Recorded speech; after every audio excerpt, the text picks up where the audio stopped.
ladies and gentlemen, and welcome to Off Point. My name's Les Steed. I'm Marlon White. And today we have a special guest, spoken word poet and writer extraordinaire, Curly Wordy. Lovely to meet you. Thank you, that's nice. Ooh. Thank you for saying I'm an extraordinaire. I know, I like that extraordinaire. word. I was like, ooh, it's extraordinaire.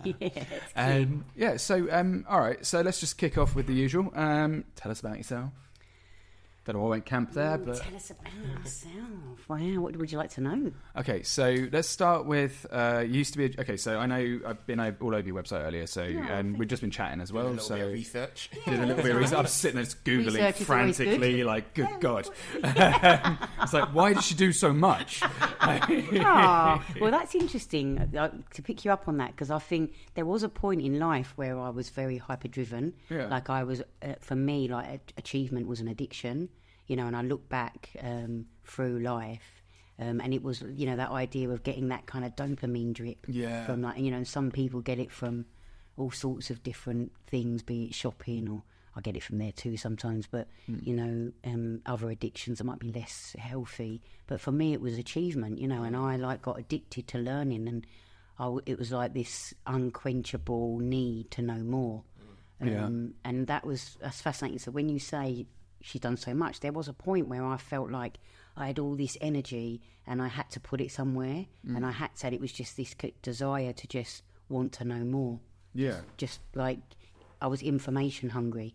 So how did that affect your experience in school? Were you quite academic? Did you go to university? Or was it something that came along later on in life? Interesting. My memories of growing up in East London, because I grew up in Tower Hamlets in the 80s in Bow, and love the accent, it's thank cool. you. It's very exciting. So where are you from? Bow. Oh yeah. Yes. Bow, and I talk about being a cockney a lot, and even when I went off to uni, which I'll come to, I was always proud to be an East Ender, and I'd often say to people I was more proud to be a cockney than I was, say, a Londoner, because for me cockney was a spirit, and you would talk to the cockneys were generally quite chirpy, and they were very welcoming, and it didn't matter. In a way, and it didn't matter where you were. It didn't matter your kind of ethnicity or creed or gender or original, like where your parents were from. If you were born within the sound of the Bow Bells, you are deemed a cockney. So it wouldn't be uncommon to go into like shops where there'd be like second generation Irish, or I went to school with lots of Bangladeshi and Sikh and Hindus, and they had Cockney accents, and they would be deemed a Cockney because they were born there, I love being a Cockney. So sorry, growing up. Sorry, while we're on the subject of being Cockney, where's the border of where counts as being a Cockney and where doesn't? Because you've got Bow, you've got the East End, and it's a big place. Well, because Bow, so it starts at St Mary le Bow, which is the church is in Cheapside, which is kind of near Liverpool Street, the Bank. Oh, yeah. And if you think Bank, the reason East London was always going to be or take off the way it has is because it was literally on the brink of the banking area. So cheap housing there was kind of bought up massively in the 90s, and slowly. Liverpool Street? No, in East London. So the church is in Cheapside, and it runs all the way out to like even here, like Essex borders. Kind of thing. So it's more, but it is more around east, and I'd say Woolwich would be included, and I'd have to double check that if Greenwich was, but. So am I technically Greenwich, East London or Cockney then? Oh, I don't know. Still London. What are you talking about? No. You're like your mother's Windrush. Yeah. What do you want? But you can't have both. I want everything. I want all the titles. So it is almost a point up to a certain juxtaposition if you're both. a certain part of the River Thames, but certainly southeast, I think, surely would be included. It's when you go more like west and north, it's not included. But then you'll go. It's a different world. It is a different world. It's a weirdly different culture, but it's so subtle. It definitely is, and. Like growing up in Bow, my memories are of freedom really, because I was always out on my BMX, and my BMX had very high currency. I'd always be out, and I was I was quite adventurous and curious, and I used to love insects and birds, and I'd always come home with like a wounded bird on the back of my bike and say to my mum, like, can we keep it? At the back. Just sit in the back, like, please don't eat me. Yeah. I've had a rough day. I remember once my mum finding worms under my pillow because I tried to keep them. She's like, we can't keep them, babe. You got to put them back. Calm. Yeah. I'd have been like checking you for headlights. I would have freaked out. Because I had such curly hair, there was points where I regularly had headlights. Really? Back. Yeah. I thought they didn't like curly hair. Oh, that's a myth. That's a myth. Yeah. Oh. So I ended up cutting my hair off when I was 8. Really? Yeah, and because I was quite a chubby kid, people started calling me. Do you remember the astrologist Russell Grant? No. You've never heard Russell Grant? Look him up. He used to do because it was Mystic Meg in the News of the World. He used to do one of the horoscopes, and people started saying to me that I looked like Russell. Ouch. Russell Grant, yeah. And years later, that's actually, a dickish thing to say. Yeah, to but girl, years later, as a journo, shaved it off, and it's like, that's brave. Yeah, I mean, it was cruel. Like, kids are cruel, aren't they? Yeah, they are. Yeah, but years later, when I met him because he was like campaigning against this motocross planning application that had gone out in Middlesex, and I was a journo on a paper out in Surrey. So this is Russell Grant. Yeah. I mean, that is quite funny. I'm not saying it's uncanny. I showed you I'm just saying that. Yeah. I don't want to sound like one of the kids being a bully. That's all right. It's cute. I mean, it's not. It's bad, but it's creative. But I actually told him. I actually said to him, people used to say, I look like you when I was a kid, and he went, oh, darling. Oh, you actually met him? Yeah, and I spoke to him over the phone when I was a journo, and he was like, oh, darling, I do have East End connections, but I hope you don't have my weight problem. Aww. And I was like, I like it when they're a little bit self-conscious, and you're just like, not self-conscious, sorry, but when they're a little bit like... Yeah, when they're a bit more, like down to earth and stuff. So sorry, I have got sidelined. I'll condense it's literally called off point. Yeah. It's true. It's true. Yeah. So growing up in the East End was lovely. I had loads of memories of like it being very multicultural. My school was really child friendly, and we were like school that was child friendly. That's always a plus. It was very. It was very kind of Steiner like. Well, I don't know if you remember the Steiner schools, but very child led and art led. I've got memories of like me saying to like one of my primary school teachers, Mr. Jones, I adored him. It's amazing you still remember his name. I like like when there's I had this one called Mrs. Robiet, and I still remember her name. Yeah, teachers are scary. Yeah, very very important part of life. Especially when you're in like year 1, year 2. When did you meet your one? Like... Well, he was my infant teacher all the way through my infant school, and actually my parents had divorced quite young, and even though I grew up in a very female strong home, and I never had men around, and I look back and think he was like my go-to role model, and I used to sit at his feet, and he was like this tall 6'2" teacher. I used to sit at his feet and watch his Adam's apple read us. When he read us stories, his Adam's apple would just move with humour, and the way he... You never know what people are looking at when they talk to you. That's such a very wow. I like that detail. Yeah, and he was an amazing. I adored him. I used to take him in mince pies. I remember mum, badgering my mum to go to Percy Ingles so I could get him a cake made for his birthday. I mean, it was like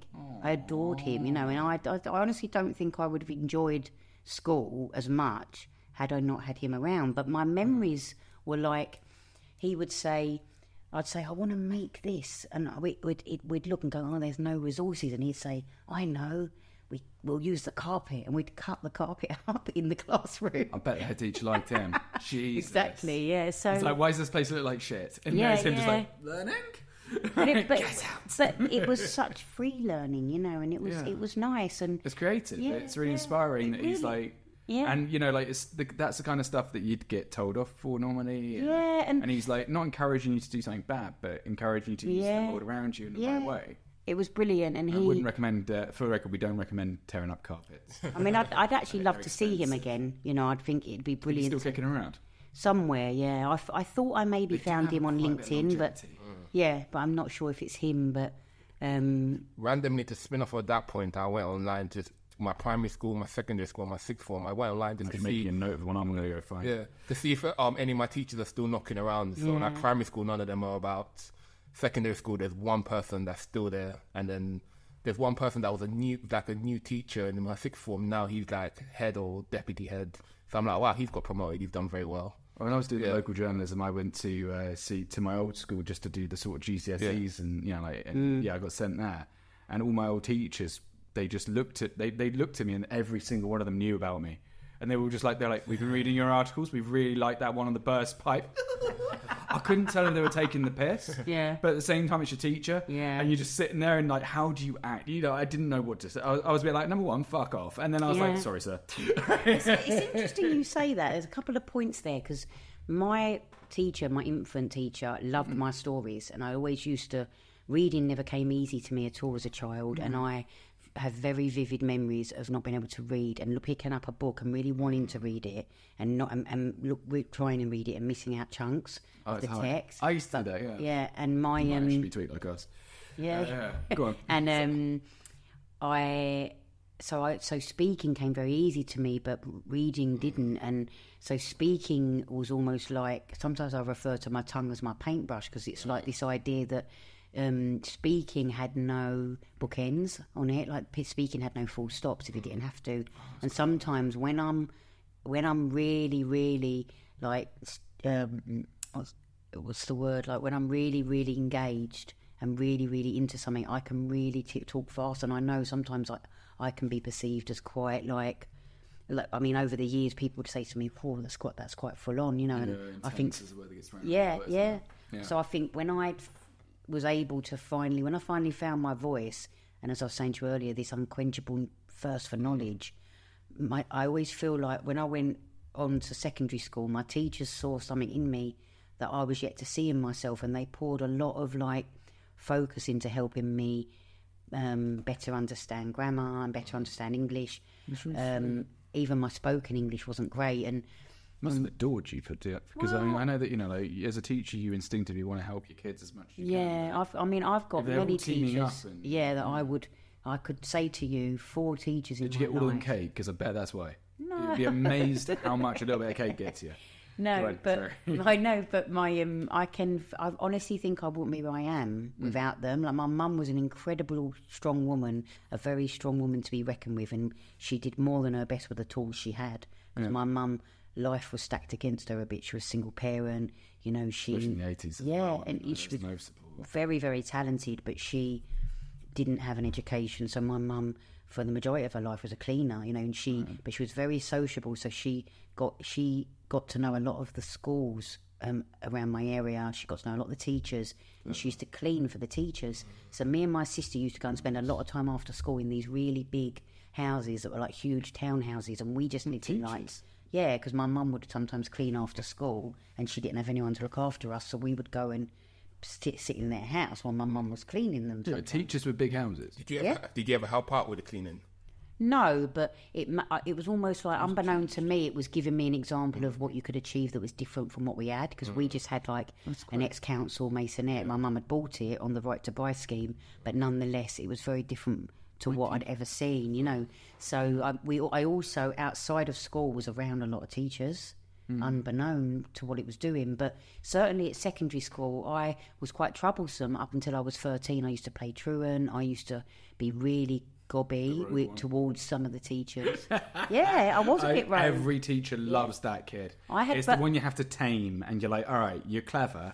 You're testing me. Yeah, but I had a lot of rage. That's why. Like, I had a lot of, like, growing up, I was someone that learned how to disassociate early, and I'd had, I don't know if it mentions much on my website, but I was born with a facial birthmark as a child, and interestingly at school, aside from being called Russell, which I didn't mind, at primary school at least, people would often call me Cherry Chin, right? Because it was on my chin, and it was How like many names did these kids come up for you? It was. But do you know what? I look back. Dicks. I look back, but it was like my chin had been dipped in paint or wine, right? Yeah. And it at that point, it was quite endearing because they were people I'd considered friends. Yeah, of course. And it was more of a nickname. Oh. But I think as I got older and I went through puberty, and I started to realise that there was something on my face I didn't ask for. You know, it's like acne that never washed off.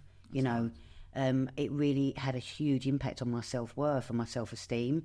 And I think a lot of my secondary school teachers saw that as well, and they just tried to kind of draw out the things that I was good at, which was the academia, and I there was points even up until I did my A-levels. I honestly thought I wasn't going to go to uni, and I remember saying to my A-level teacher, Miss Campbell, who I must add, she had a first. There's always a Campbell. There's always a Campbell. Hello, Miss Campbell. We're still friends on social medias and everything. She bought a copy of the bereavement book I did for kids. Like, she still supports me, and she supported me then. But I always remember she had a first from Cambridge in English. And when she's in Bow. When she came to Bow, and she worked at my secondary school, which was Central Foundation along the Mile End Road. At the time, it was the year the sixth form just opened, and there was 3 of us in her class. So if you think we were technically private tutored, by a Cambridge graduate who had a first, and she was the turnaround for me. She taught me what critical thinking was. She taught me what it was to take a text and critique it, and know that you could have an opinion against what an astute or respected writer had written. Before that, I had no idea you could do that, And it's not like the comment section these days, trust. No, yeah, and so in answer to your racist, you dick. Sorry, I'm still not over it. Someone called us racist. I was like, what? You couldn't wait. I wrote a page and a half of reply, and he was like, "No, I'm just not going to reply." Because this is why he has to stop me. But I was like, "Hold me back, bitch." I'm having this one. I was like, I almost went for their IP. I was like, so since we're going off point anyway, sorry. For anybody listening, do you want to just fill the audience in on what happened? What do you mean? In terms of the comments that you're... basically we were interviewing that ADHD surgeon, which was the first one of the season, and first time we've done in a year and a half, and I'm super excited about it, so I'm talking over her the whole time, because she's someone I've wanted to talk to for about 3 years. Anyway, and I think at one point, what was it? We watched it earlier, the clip, and at the end of the clip, I'm like, I don't know, she was saying about how she'd been discriminated against because she had ADHD, and I was like, and I think I said something like, or we were talking about it, and we were saying something like, well, that's ridiculous, because imagine if you said that about someone because they were black. Yeah. And this little netizen genius decided to, I think that, what was the line? It was like, there was 2 lines, both of which contradicted each other. As somebody that has ADHD, I wouldn't want a surgeon who has ADHD operating on me. Personally. And then followed it up with the masterpiece. Go on. They said, to compare being black to having ADHD, first of all, ableist, and also racist, you should be ashamed. Yeah. It's like, I mean, I don't normally lose sleep over these things. I mean, I'm a journalist. I guess the point was that you were... it's quite funny, it's the discriminatory nature, isn't it? That people actually with ADHD and neurodiversity are discriminated against as well. Yeah. Absolutely. And the thing is, which that person was doing in their initial comments. Yeah. That's what got me. I was a bit like, I don't have the crayons to unpack this. Yeah. And but it's, I mean, neurodivergence is one thing, but I think that, it all carries its own challenges, doesn't it? And I think that, interestingly, it's also got a lot of fun bits to it, though. Because you get to be bouncy, and I think that you do a lot of things that most people wouldn't dare to do without thinking about it. I think that's one of the things. Yeah. So that spin back on point with the topic. He's been briefed. We've been watching the. I think you mentioned that you have dyslexia, so I think that'd be a good point. Yeah, I was going to ask about that as well. Yeah, actually. I think is that why you wanted to go into spoken word more than sort of traditional written poetry? Yeah. Even though that doesn't have any grammatical rules to it either. Yeah, it's a weird one. It's a weird one. So I've never been diagnosed with dyslexia. Right. I've even often wondered whether I'm also dyspraxic. Because I'm very, very I know it's not the only trait, but I tend to fall over a lot, bump into things a lot, and I drop things a lot. So what is that?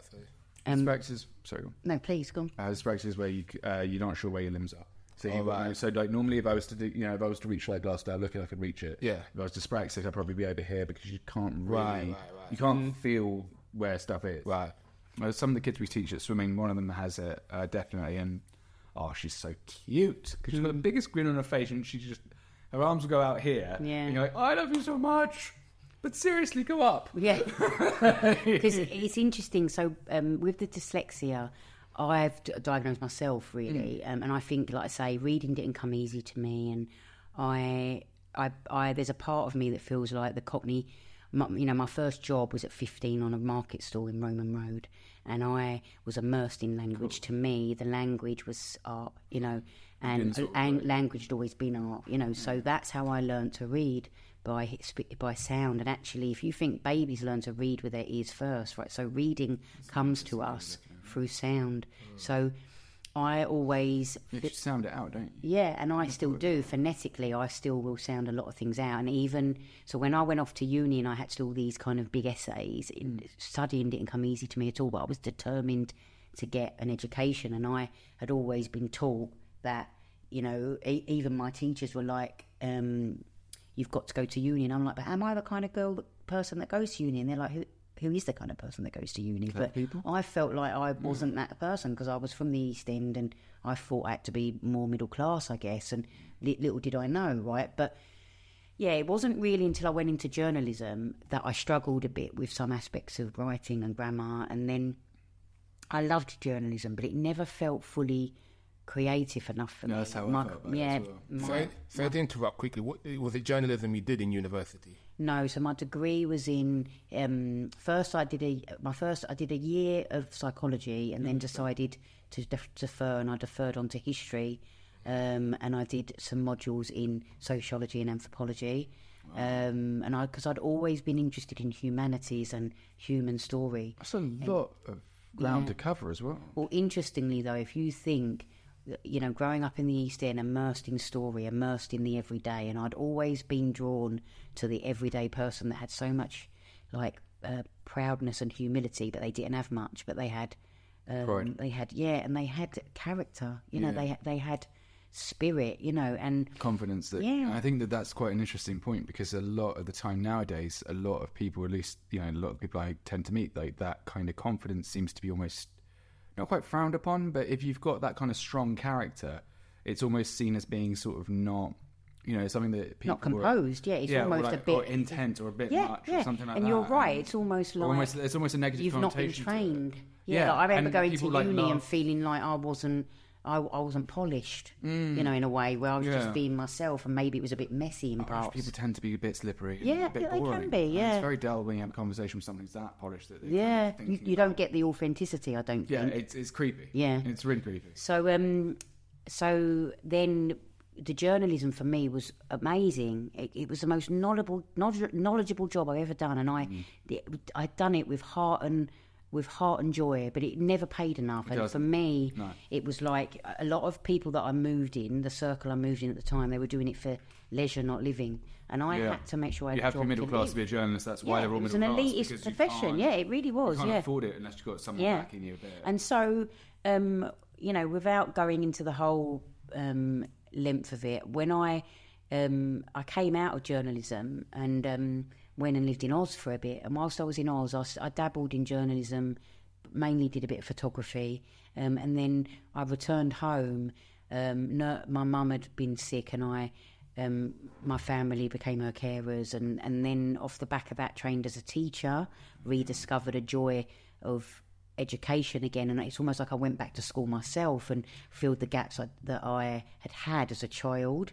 And then it wasn't until I was about 5 years into teaching I realised it wasn't a career for life. No. I did an MA in play therapy. It's the money, isn't it? Again, I did an MA in play therapy, and whilst training to be a creative arts therapist, I was reconnected with the joy of diary keeping again and rock journaling. And it was from the journaling that I just first started to write down again in rhythmic fashion. And even as a child I wrote a lot of poetry. I've got friends that I've reconnected with that said, do you not remember writing me this poem when you were 11? Aww. You know, and I'd forgotten all that part of myself post mum dying, almost like the grief had blocked it out. But so in answer to your question with the dyslexia and all the suspected dyslexia and then the spoken word, yes, I mean, gosh, spoken word, when I tell friends I do it now, they're like, oh my God, of course that was so for you. Of course that's what you had to do, you know, like, because you've always been able to speak for England, you know, and you've always been... That's a little bit backhanded, that one, isn't it? It is a bit backhanded, and I did it, and actually in one of my poems, I don't know if you've watched any of them, but there's one poem called What's a Free Word Worth, and there's a bit in it where I call out those people and I say, oh God, I'll have to, there's a part where I say... I was going to ask about this as well. Yeah, go ahead. There's a part where I kind of say, because sometimes I felt like people made me feel like I spoke thick. So I'd say, talk thick. Socially awkward or socially advanced, mate. I could talk underwater. Damn right. I could talk the iron legs off a donkey. Damn straight. Hanging off your ear hole, because this eloquentious babbler's got soul. I could talk for England. I hope so. Let's go. So it's this idea that, yeah, if you backhand me, I'll meet you there and say, I fucking can, and it's a skill. You know, it's a golden skill to be able to talk, you know. And you're right. Like, there was points in my life where I was ridiculed for being such an over-talker. And it wasn't until I trained to be a therapist, I'll never forget being held. So play therapist or sort of like sit down and listen the play therapy is still, you still have to go through like counselling training. Oh, yeah. So when you're doing the training, you're in a room with 15 other people. I'll never forget the facilitator who like led the whole course. We explored all different masks that we'd put on, and, you know, the kind of parts of ourselves that we don't show because we feel that they're a little bit more tainted. And when I kind of revealed that I'd always felt like my mouth had been censored a bit because I'd always been made to feel like I talk too much, she was like, no, Lou, like, the world needs all sorts of people, and the world needs talkers. The world needs people that, you know, and when someone comes, someone turns around and calls you Bobby, the wrong kind of people, I think. They're trying to keep you pushed down, you know. So the spoken word, it gives me freedom, and spoken word, it was almost like me sticking my finger up at the people that made me feel like I didn't, just because I didn't have all the right grammar tools doesn't mean I couldn't write, because I fucking could. No, and just because I spoke Cockney, I could write. If anything, you've kind of really gone for that kind of, you know, someone's told you can't do something, you've literally made a career. But I've almost like, it wasn't until I trained as a therapist, you know, the writing came out of me in a way. Like, one of my poems, which I haven't performed in a while, it's called If Walls Could Talk, and it's about domestic violence, because as a child my sister and I experienced it and witnessed it, and because I'd been exploring a lot around my childhood memories and the memories of my home and my father and my mum, I wrote this initially in a journal, and it came out, and it was just like that. For the first line, like, if walls could talk, they'd say it started way back before you were even born, way back before your parents laid together, when your ancestors, they didn't know any better, you know. And it just kind of spilled out of me because I'd been reading all this stuff up about neuroscience, and I started to really come to understand where trauma and intergenerational stuff comes from. Do you mind if I ask if was that directed towards your mother, or was it to you? The poem itself? No, the violence. No, it was towards my mother, and, you know, never to condone it. But on a pyramid of, like, you know, if you went up on a scale of domestic abuse, it was certainly not by any stretch the worst. It was emotional abuse predominantly towards my mother, and near the end of the relationship, physical abuse, and then my mum left. And actually, that by your father?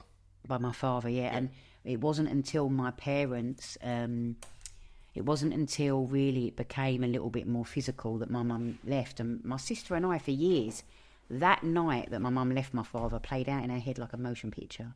And because no one had ever spoken to us about it, because there was quite poor emotional communication in our home, that generation. It was like it just kept playing and playing. So when I finally got to a point where I could release it, it released through poetry. So all of a sudden, I've stepped into this new paradigm, this new arena, where not only am I reconnecting with my love of writing, was what made my heart sing as a child, I'm now connecting with my truth, my narrative, and I'm believing that there's a way that I can merge my love of writing and my narrative, and I can share it in the hope that it resonates with other people. And when I stepped in front of those open mics for the first time, it was never, you know, of course you get a hit of dopamine from it and stuff like that, but it was never from a place of ego. It was from a place of healing.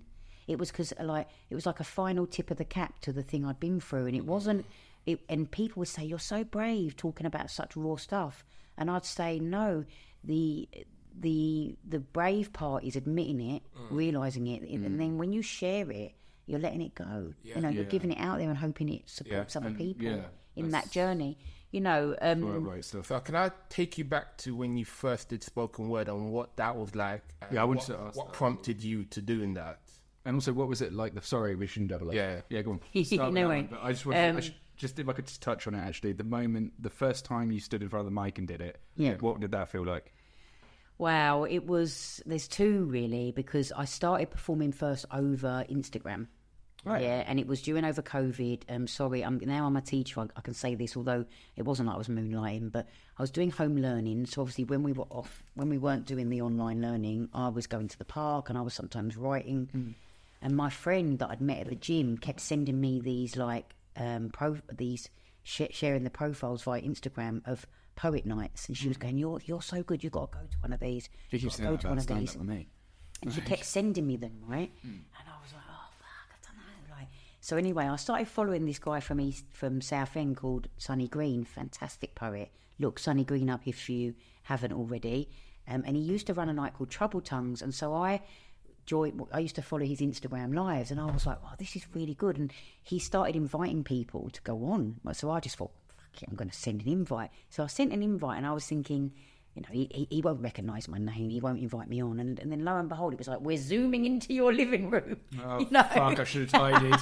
Yeah. And all of a sudden... You're looking around, you're like, there are too many bottles in here for this to be public. All of a sudden, there's me and Sonny Green on the screen, and I've still got the footage and I've still got the stills, and I look so elated. I look young. Aww. I look so fresh-faced. It's like I look like I've reconnected with what I term like the maiden in me, the younger woman in me, that had all those aspirations to be, you know, because when I was a journalist, I wanted to be a newsreader, I wanted to go into radio, I wanted to do all this stuff, and I kept hitting the glass ceiling. So, and I never felt like, I felt my time, in a way, I felt like my time to write and my time to present on the rate was over. Yeah. Especially when I was teaching and I'd lost my mum, and I was in a mindset where I was like, oh, that's my past life, and now this is my new life. And it was taking me, the grief was stopping me from reconnecting with that old life. So anyway, I'm in front of Sonny Green, and I performed If Walls Could Talk. And he reached out to me afterwards and said, wow, like one of the very first poem raps, because he's quite rappy, that I ever performed was about domestic violence. The video's still on YouTube, go and check it out. And then after COVID, after the lockdown was lifted, Sonny did an open mic night at the Jargo in Dalston, which is where it used to happen. And I went down, and as soon as I'd given my name Curly Wordy, because I loved Curly Wordies when I was a kid. You know, I bet your handwriting's phenomenal. Yeah. My wife loves them as well. So they all love hearts and stuff. I've been called Curly Wordy a few times on stage. I'm like, no, it's Curly Wordy. But anyway, I went down to his night, right? And as soon as I walked in, he went to me, Curly Wordy, you're going on stage. And I was like, oh my God, am I? And I was like, no, I just thought I'd come and sit in the background. And it was nerve-wracking. I was, you know, my chest was pumping like the adrenaline and the heart was. They look pumping. at you like as a judge, like, you know, like you just sit there. You're thinking, you know. I mean, are you worried about the judgment of others, or are you judging yourself? You know, I think part of it's about self-judgment. You know, and as soon as I got up there, I just thought, fuck it, like, you know, in the end. So, do you mind if I cut in quickly? Are you quite confident in terms of public speaking in the first place? I was to a point where and this is interesting, what I said earlier about my birthmarks. Even sometimes things can come back and benefit you. I think I was so used to being stared at as a kid, because people would come up to me and they, like, again, one of my poems, my words, there's a point where I say, chin gazing at my Orion, that plump red crimson skin, part of my facial constellation built in, because people would come up to me and just stare at my chin like that. It's like they were staring into my chin. My eyes are up here, thank you, darling. That's what it felt like. And I'd be waiting anxiously for them to go, what's that?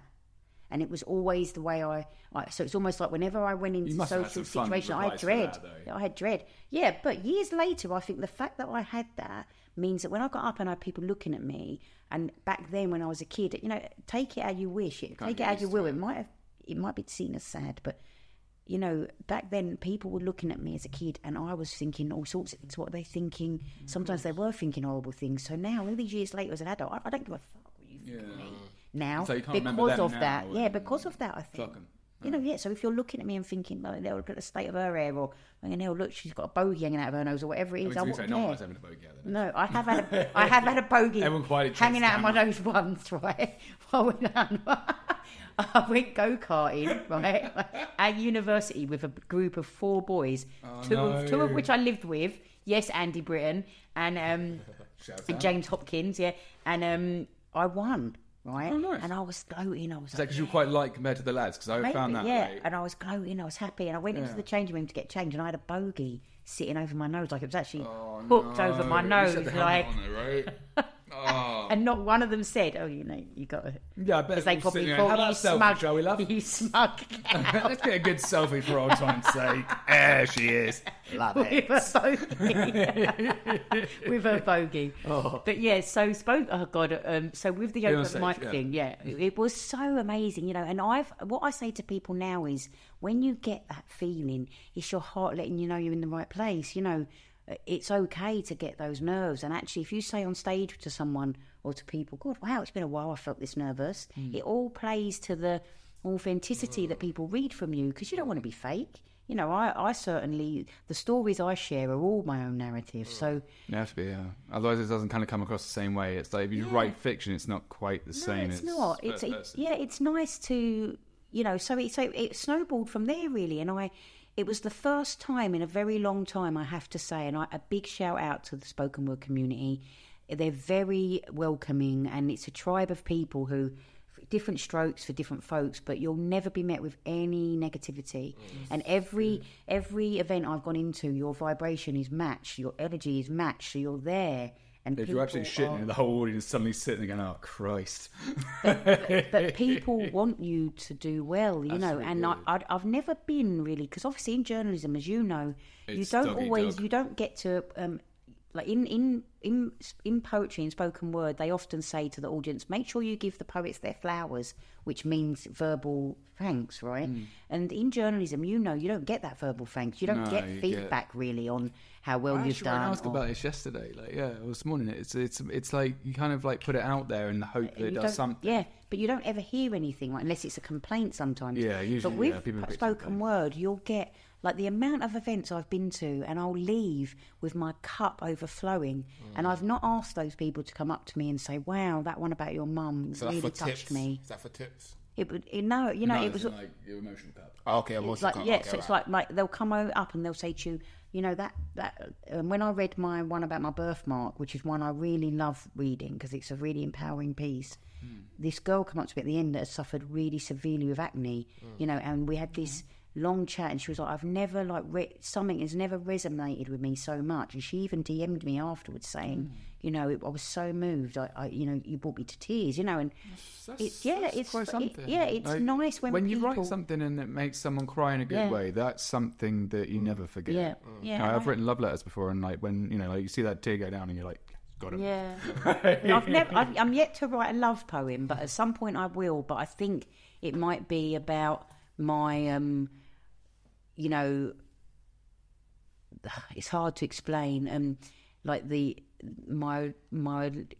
my growth through the path of relationships, because again, I never really had, my dad's love language is acts of service, and he's great at DIY. Yeah. I don't want to like diss your dad. Yeah, I know my father's, and actually, my father's, I think I would never have had the relationship I have with my dad now if my mum hadn't passed away. And me and my sister always thought someone like my father would go first, but my mum went first, but my dad has done his best, and he grew up in an era, East End, geezer, there was like, now we can go on a computer and on Google and write John Bowlby attachment styles, Google, and the average layperson can read what their psychology is. But back in the day, poor people had no access to that stuff. They were kept in the dark. And actually I'm working on a piece at the minute, and I'd like to think it can become a longer piece eventually about the East End. But there's a line in it where I say... I've thought about it that way, actually, because like the internet's kind of become the great leveller in that regard, hasn't it? It really has, yeah. And like, if you think... And information is power. Exactly. Knowledge is power. And I certainly gained incredible self-awareness and incredible power and clarity through gaining knowledge. So if you're going to keep poor working class people in the dark, you're going to keep them pigeonholed. And there's a line in my new piece that says, pigeonholed like vermin. But the budget you live on doesn't determine your brain's value or discipline. And you can't put a price on the willpower of the people that have to live with less. And it's this idea that just because you have less doesn't mean you've got any less of a drive or motivation to be something in life. But if you're going to keep people pigeonholed, how do you expect them to grow their brains? Yeah, how do you expect them to access to? But how do you expect that person to be the world's best father when they had a shit father themselves? Or how do you expect that mum? There's that whole thing of like, you know, like if your parents are shitty, like with abuse, victims of abuse, they tend to become abusers themselves, and like, you know, obviously that's no implication to everyone, but there was notable trend apparently, you know, when we were studying psychology, for example, it was something that came up, and it was like, I can't remember what the study was, but there was a correlation that they found. And that's no reflection. Yeah, no, I mean, gosh, I think one thing for me, scary. One thing for me in life is when I eventually was able to access therapy. Like I had 10 years of therapy post my mum dying, and I was the kind of person that always said, "Me, I don't need therapy." Yeah, it's a tough thing doing that. And I associated emotions with weakness, you know, because that's what I'd been taught. Again, like I say, I was very loved growing up. But sometimes you can be loved, and Gabor Mate says a lot of this in a lot of his books, I like him, right? yeah. You can be loved, but if you don't sense the love, if you don't access the love in the same way that parent feels that they're giving you that love, you can still feel a bit unseen. And you know, and I think I was very loved, and my mum went above and beyond for me and my sister. But both my parents had unresolved issues, you know. And I think that in that poem I mentioned, there's a bit where I say it was like moth to a flame, love to loathe, combust not lust, incessant battles, never won, unresolved, bitter jaws, where, you know. And it's this idea that they were always at each other's throats, but you never knew where it started. That's interesting. You know, so, you know, and whilst I would never condone any type of emotional, verbal or physical abuse, or I do come to realise that there's always two sides of a story, you know. Is it coming from a place of desperation and sort of miscommunication rather? I think sometimes. I think it's different if... I think, intent, so to speak. And I must mention this because this is something I'm really proud of. I've just secured a 1-year contract working as a counsellor in women's refuge. Oh wow! And it's something I always wanted to do since I was a teenager. Yeah, and it will be for 12 months. And I accepted it because I'm like, you know what, this is what I'm made for. You know, and it's quite an emotional calling as well, and it's going to be quite emotionally taxing for you as well, because, you know, somebody's experienced it to whatever extent, I think. But I want to try and use it in a way where, but at the end, I'm hoping I can make some kind of short, not a monologue, spoken word, but like I want to see if I can piece together something where there's a little show and it's around the effects of DV on a whole family, not just on the couple themselves. I reckon that would work quite well as sort of, not a puppet show, but you know those ones with the black, with the sort of light behind like the dancers, not marionettes, just the marionettes. No, marionettes, the ones that come from above. They're little. You know, in Harry Potter with the Deathly Hallows and the way they tell that, with the blacked out animations, I think, you know, I can imagine that would be quite an interesting one if you used different elements of colour with that. And that's quite cool, because then it would almost play on the idea of we've all got shadows. Yeah, like, you know, if you think of Carl Jung and like this idea, I read a great quote by him recently, and I love his stuff. But he was talking about how we don't just like walk into the light. You know, actually, it's because you've got to allow your shadows to become conscious. You've got to allow the shadows to have an outlet. It's that sort of dark side. We do this instead. Yeah, and I think that's almost down and because is that kind of coming from a contemporary social attitude? Do you think? Because I think that, I mean, I've been because I went through a bit of a shit time for about a year or two ago, and I kind of had to reconnect with I had to redefine masculinity almost in a way. For myself, because, you know, like I just kind of had the shit kicked out of me by, you know, and I felt terrible about myself. And, you know, like emotionally speaking, and I was a bit like, okay, well, what is and isn't acceptable masculine behaviour? And I found a lot of these channels on YouTube, and, you know, like people like, you know, Sydney Watts, who I think is now a doctor, and, you know, someone called Patient Xenia and things like that. And they will talk about sort of how a lot of the time you find men, you know, the contemporary men have been kind of told that they have to be emotional at the same time as not being emotional, and you know that concept of masculinity has become very, very skewed and very kind of confusing. And one of the things I like about my current girlfriend, for example, she's Eastern European, and one of the things she said to me is like, I just want you to be a bloke, you know, like just go out, do, you know, like, you know what you need to do. Yeah, exactly. You know, like, you don't have to, like, pick and put down some heavy stuff if you have to, but don't feel like the emotions are off, you know, access, or you know, It is a turn off. It's not allowed. Blokes don't talk too much about their emotions, but at the same time, a little bit, you know. I like it. I think it's good. Eventually, I think it's a bit easier. I think it's good if they can. I mean, there's this whole thing, isn't there, about conscious men now, and you're right. Like I agree with you. I think there's a bit of a crisis for some where they don't know where to sit with it because women are in this power stage of life where so many women are just like going forward and like leading away with things, and you can feel a bit. People can feel a bit emancipated, if that's the word, you know. But domesticated, I think. What is it? Emancipated or domesticated? Who cares? What does emancipated mean then? Like when you're sort of removed, freed, like yeah, at a young age. Yeah, the Emancipation Proclamation is where you remove yourself. It's interesting. I know, like in America, you can get emancipated when you're underage as an adult. So it's interesting. Yeah. My I do used to do that a lot. When I was growing up, because I had quite restricted vocabulary, I used to, like, this is when I was a journalist. Thank you.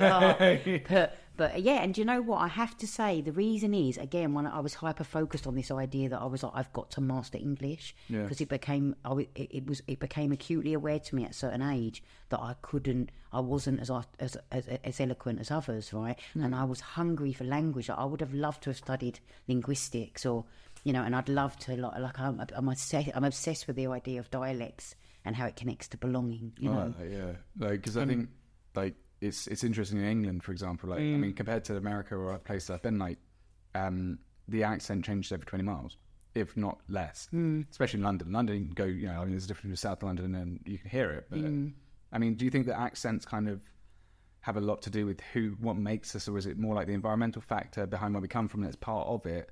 Or, for example, if you put on a different accent, then would that be something that would kind of change you as well? I don't know. I think that dialect is really connected to community. I think language is connected to community and belonging. I think language is connected to home.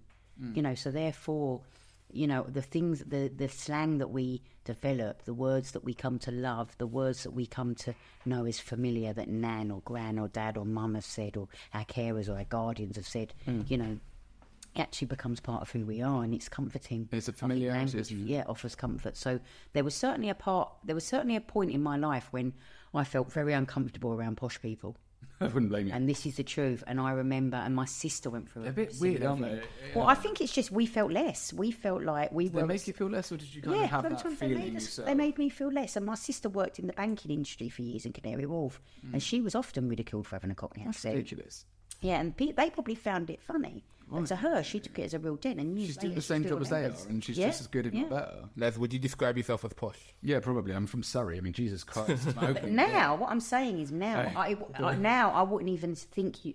I wouldn't even categorise that. That's just your accent. But there was a point in my life as a teenager. I had never been exposed to posh people. Like, I'd only ever been around people like, what, how are you? What? Have an apple and pears and all that stuff, you know. And I do want to ask about Cockney rhyming slang, if that's still a thing. And I had to learn that at school. You had to learn Cockney at school? Yeah. As in, like, just like a one-off English lesson, or was it more... just like, you know, like, you're doing your, like, little English lessons, they're teaching you about Cockney rhyming slang and all that. So. I swear we only hear apples and pears, and then, like, so that's the most common one, isn't it? Yeah. Like, how often do you talk about stairs? Brown bread, you're dead. Yeah. Fall on your bottle and glass arse. Right. You know, like... if having a giraffe. Yeah, having a giraffe laugh, yeah. You sound tired, just to be like, oh, here we fucking go. No. You know what? I love Cockney slang, and actually, I was immersed in it as a child. My dad loved it. He still uses it. My dad's got lots of slang for his own money as well, you know. And I think slang's a beautiful thing because we learn to, you know, and even as an early years teacher, rhyme is important for reading, you know. So when you hear Cockney slang being used in the home, it ain't a bad thing because it is really important for reading. And but no, Cockney slang's really simple. Basically, lots of people used to believe it was used by criminals, only like gangster type people in the East End. Coded language, and it's partly true, but it was actually the costermongers, which is what's a costermonger? Costermonger are the market sellers. Right. So that was the original name for a market seller, costermonger, and they used to use them because lots of poor people post Blitz in the East End could not afford coal and could not afford decent food, so they would never go into top-end shops, right? So the costermongers would go, and by whatever means, some of it was criminal activity, they would get hold of certain food and they would sell it at the markets to the poor people. So it was like a Robin Hood type scenario, you know. they devised really Cockney slang, you know, because it was so they could evade the police, and the police wouldn't understand what they were saying. That's clever. Yeah, and so it really is. Considering the fact that, you know, like we were just talking before about the fact that, you know, like there was that sort of almost suppression of information in the more lower class areas. Is lower class the right word? I don't know. No, it is, yeah. So the poorer areas. But then you come up with a clever way around the fact that these people are trying to dick on you. Yeah. I think that's quite... God, like, you know, don't get me wrong.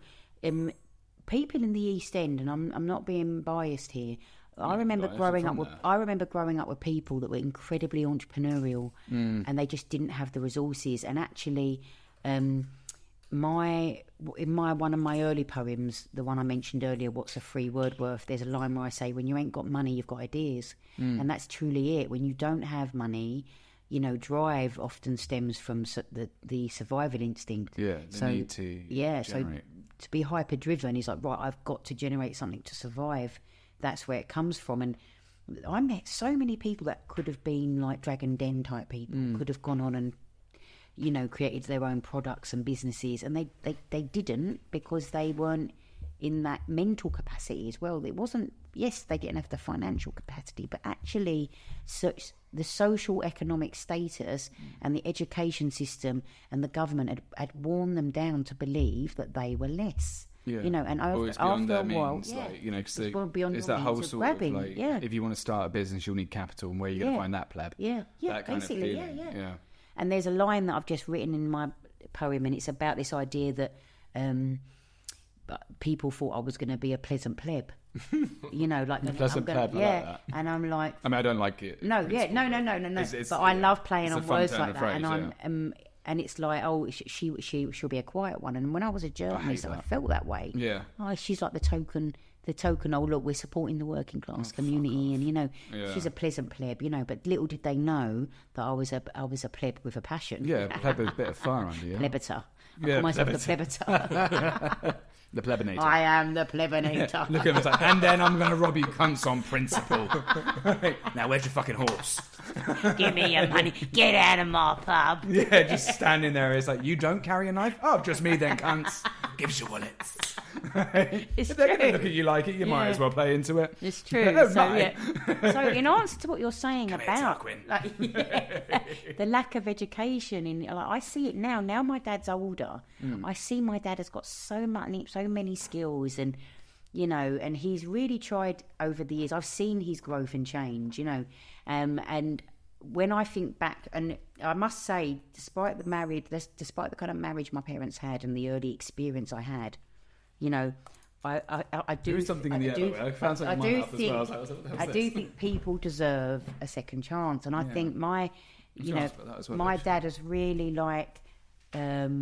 worked hard to be the best father he can be with the tools that he's had. Yeah. And I think that sometimes we have to, even though when we get angry at our parents, and I was angry and rageful for years with different aspects of both my parents, we have to meet it with you have to meet the human side of them and understand that what did culture give them at the time? What did society give them at the time? What tools were they gifted to understand their own internal dialogue, their own early childhood? Like I sometimes. How did you kind of? Sorry, I don't want to cut you off at all, because I think that where you're going is really good. But it's like, because you've said that, you know, like, so you had the whole background, which your dad was quite sort of emotionally violent, and then your mum left. How did he reconcile with you emotionally after? I mean, like, what was the turning point for you where you were like, all right, I'll give him a chance, kind of thing? I think the turning point was my mum dying. Because my mum for years had been the root of our family. It was always me, Sarah, and mum. My sister's 3 years older than me. My mum was just a powerhouse. Did you live with your mum afterwards? Yeah, so okay. my parents separated. I was 8, my sister was 11, and my dad. We used to see my dad on a Sunday, and he almost became like fun time dad. Really, he'd pick us up. We'd go ice skating, and he taught us how to swim. He used to take us. Oh yeah, you know. He still made the effort. Oh, massively, you know, and he did what he could with the tools he had. But he was always a very quiet man, and he was quiet because, in a way, again, it's the linguistic skill, the vocabulary wasn't there. Yeah, And so I sometimes think between the pair of them, my mum was like this massive sociable person, compassionate, empathetic, those kind of opposites attract. Yeah, chatty. And my dad was like this man of very few words, obsessed with football, always had his head under a motor because he was a mechanic. Oh, you know, and it was like they were so very different. Very archetypal. Yeah, and very. But he's really, I think it's a really important question that you ask, because for a long time it was all about my mum, because of course she was the root. And when mum died, I was like, well, you know, we've just got to try and piece together a different, you know, it's almost like I often equate it to, like, say you've got a car and it loses a wheel. That car can still run, but it, especially if you turn it into a freewheeler, but it's going to run, but it's going to run a bit differently, you know. And I think that a lot of, a bit wonky. And I think it's a good metaphor for people who for kids who experience parent separation. It's different, but it will still run eventually, you know. And we, over time, we saw my dad oddly more when my parents separated, because my mum was just always doing everything. My dad was always at work or at the pub at the time, back in the day. Did you go to see him at the pub, or was it like? No, we never. My mum wasn't much of a drinker, so we never went to the pub. But my So how old were you when your parents separated again? Sorry. So it was it was 87. So 87, 88. I was just about to turn 8. Oh, so and it was actually the month of the Great Storm, and I really want to write a poem called The Great Storm, and it's going to be about the night that my mum left my dad. And the first line is, and this isn't a lie, I was playing with my Barbie and my Ken upstairs, and the first line of it was going to be, my Barbie and Ken weren't feeling very zen that night. You know, boom, boom, boom.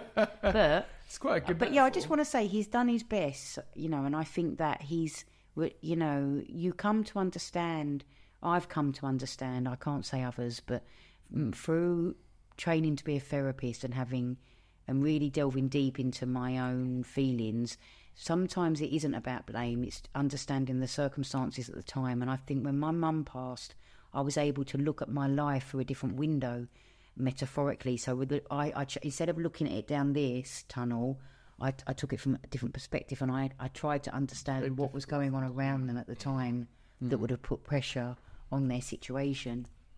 And, you know, my mum gave as good as she got. My mum, you know, they argued massively, you know, my mum gave back, you know, but, you know, equally, I think the best example she ever modelled to me and my sister was leaving, you know, and I've got myself into one situation where it wasn't like that, but it was, he wasn't very nice to me verbally, and there was a point where I stayed for a while, and then almost like the penny dropped, and I was like, oh, this has got to change, and I left. Touch upon that point in your like adult life in terms of relationship, did that impact the literally just wrote that question down? How did that impact? And you're doing shorthand. I'm so impressed. Thank you. It's been a while since I've seen that. Bloody hell! Do you know how many times I failed that fucking exam? Oh, I failed it. I got fired because we it was a final straw. Apparently, they were getting rid of me anyway. So is that a journalist? Yeah. Shorthand's a journo thing. It's T-line, and you mostly use it for shopping after a while. But you meant to get 100 words per minute, which is ridiculous. Yeah. You can do 80 as well. Yeah, I got about 70, and I was like, fuck it. You know, I'll just get a recorder and sneak it to court. It's the one thing that you think, why? Yeah, and then why do it? It is handy, and I'm really happy. But the thing is, I always look over it, and I always think I'm going to read it, and I never do. But you know, situations like this is kind of handy because it's like it's most. I do it most because I'm lazy. You know, I'd love to write a poem in shorthand. Oh, I've done. And imagine if you ever got published. I do it when I'm drunk. You would just have one of your poems in shorthand. So when you do no one else can read the damn thing. So when you do your journalist qualification, you have to learn about shorthand. It's part of the NCTJ, but I didn't have to. But I did some extra training when I was local, because you have to have it to be able to go to court. Is the court system here, they won't let you record anything, which you normally would with like a video recorder. Yeah, and they believe that it's like. You know, say for instance, you always have to leave your notebooks if you were to ever leave. Yeah, it's legally admissible. You would leave them. In case they ever needed to check back. Yeah, because if you write something in shorthand, it's deemed to be an accurate recording of anything. So, for example, if you were to say I'm going to stab him, and I happen to jot that down, you'd jot it down verbatim. Yeah, you'd have to do it verbatim, and then it would be like, you know, according to these notes. Right. Marlon said I'm going to stab him, and then he went and stabbed him. Right. So basically, I can write, but that leaves you open. Well, not you specifically, but it leaves people open because what I could do is I could just sit here, write something down I want you to say, and then if you were to, so it's not as accurate as a dictaphone, Right. No, right. It's still subject to human perversion, but I mean, moving. Interesting logic. So it's tradition, Right. old school. That British establishment profession. It is nice, but is something that is difficult to learn. Yeah. Oh yeah. Because it's a symboled system, so it's like there's a symbol. You know what? So there's certain common symbols, and then there's a method by, like you'll have a word, and then if it's like love and then lovely, you'd attach something. Like love is that. You know what? You've left your notepad here, and I've showed my wife. I'm like, what the hell if this is left written down? You asked the boy. Up to? You asked the boy like a notepad, like in season 2. You left it here, and I was just Back in the day. And I was just like going. I was just looking at it. Season 2 Les thing. Yeah. Now I'm the new and improved season 3 Les. And I was just looking at it, and I said to my wife, I'm like, what the hell was Les writing? Is it like algebra? What the hell is this? Yeah, it's it's the type of it like that. Yeah, I like the look That's of good it. to know. That's good to know. That you're not crazy. I am crazy. You know I'm crazy. That's why I'm here. You invited me to co-host because I'm crazy. I just had a thought going off the point. Go on. But, Hey. She's been reading stickers. I knew these stickers would pay off. I told you. I just wanted to touch back on the abuse thing because I earlier. So we have really gone off point now. No, but earlier in the year I had such a great opportunity, and this is one thing I really believe in. Like over the years, I read books about law of attraction and manifesting and like universal, like quantum physics and things like that. And I really believe that if you can clear your kind of energy well enough and set very clear intentions, things do come your way. Yeah. And I had found myself performing my If Walls Could Talk poem at this festival for changing the narrative around trauma.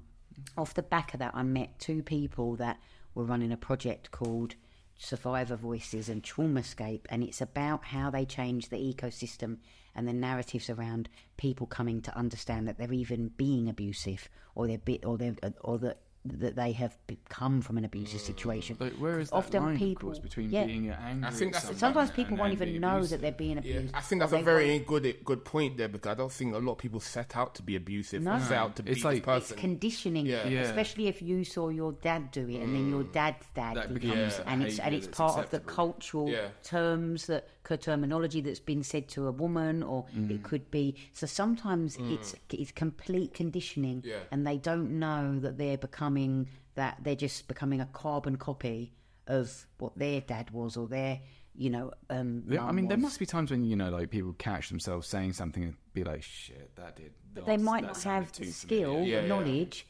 So I'm being a bit self-reflective here and that going a bit right. I guess they don't have the backup knowledge, the psychology, the reflection to put it together and go, fuck yeah, I've been wrong there. It's right. So they're out here feeling a bit funny, but they don't have the stuff to back it up. And then people stay in the dark. And I guess especially if it's not something that you're smacking your wife around. Because that's quite if it's just something about you, isn't it? When you get physical, and I think that I think physical's an obvious one. I think everybody can identify that's abusive. But if you're doing other things like what you're saying is abusive, you might not pick up on it. I mean, you could just be particularly mean at times. I think for some people, but then where's that line between abuse, being angry and mean with someone? Sorry, I just have to say, I think I just burped. Hopefully the mic won't pick it up. It will definitely will, but I mean, don't worry. We'll make sure that we ramp it up. Excuse me. Just be like, that'll be your only contribution to the podcast. All this lovely discussion we've been having, we're like, get that soundbite on the trailer. This is going on Instagram, TikTok. We're going to blackmail just like Curly Wordy. We've got a invoice. To be honest, I don't actually edit out much of the podcast. Yeah, it's a shame. Usually I'm the one who says dumb shit. Back to what you were saying. So I was given this great opportunity to me, and I was invited in by this Traumascape. There was 7 of us, different people that had been affected by different types of abuse. Everyone there had been affected by one type of the abuse, and I kind of went along because I'd been a child that had been affected by watching emotional abuse and verbal abuse. And actually it's proven now that there's something called ACEs. I don't know if you know about ACEs. It's the Adverse Childhood Experience Score. I haven't heard of it. No. Offhand.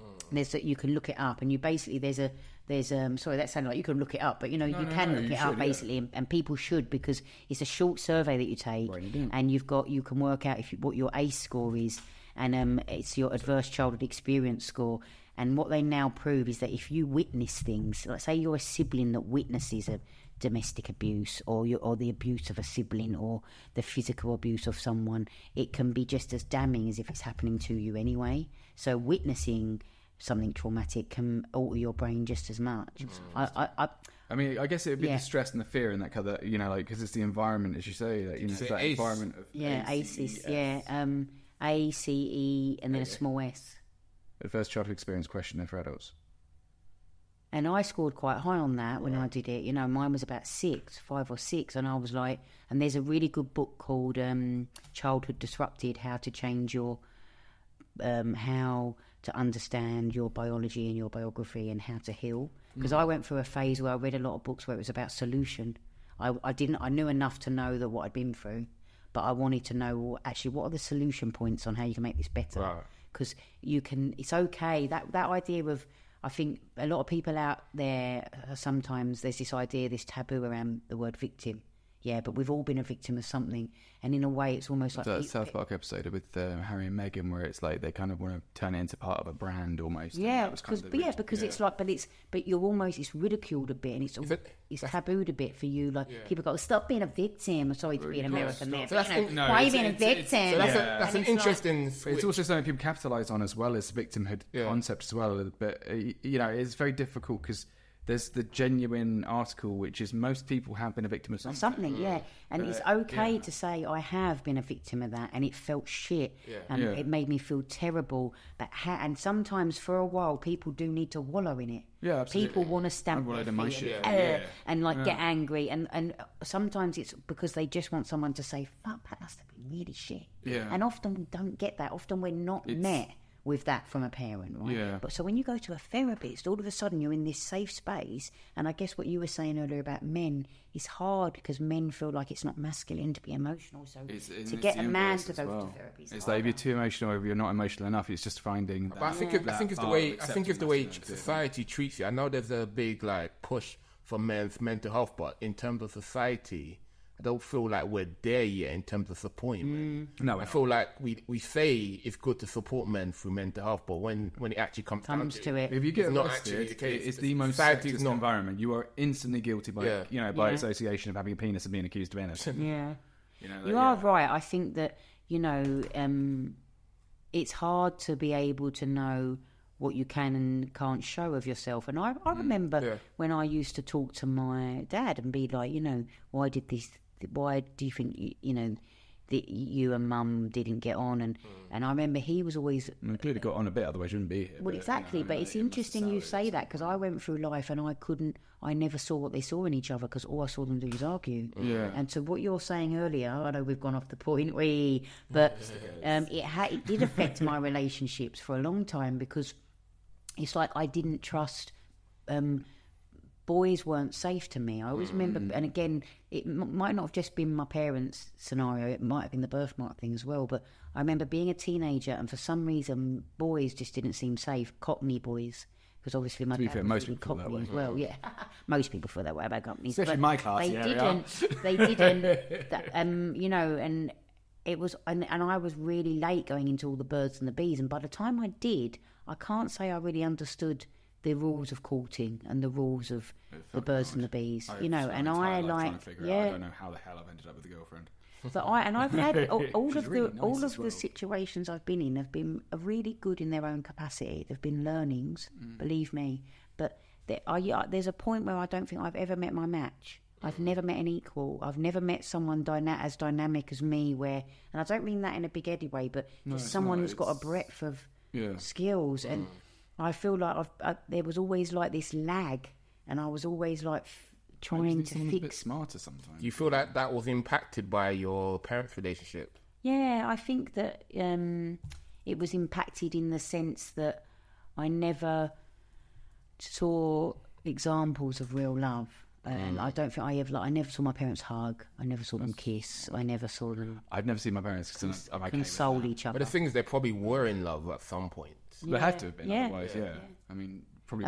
And when my mum met my stepdad, who she was with up until she died, they never remarried. My mum never remarried, but he was like my stepdad.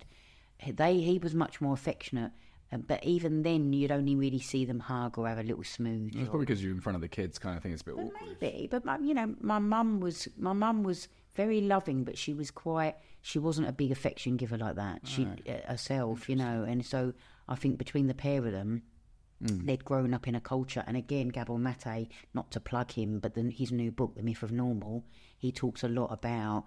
Part of the problem is the toxic culture that people grow up in. So how can you expect your parents to be any different than the culture that taught them? True, and also it's like, cause that's conditioned them as well, and therefore it's kind of the way that life is, and that's how one does things. It's a bit like Victorian culture. It's a different time though. But then they had that whole underlying thing of like, the Victorians invented BDSM.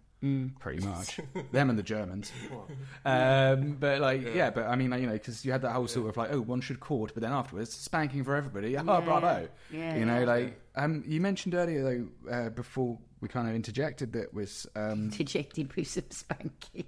You're so lucky. Great. I'm so glad I got my notepad.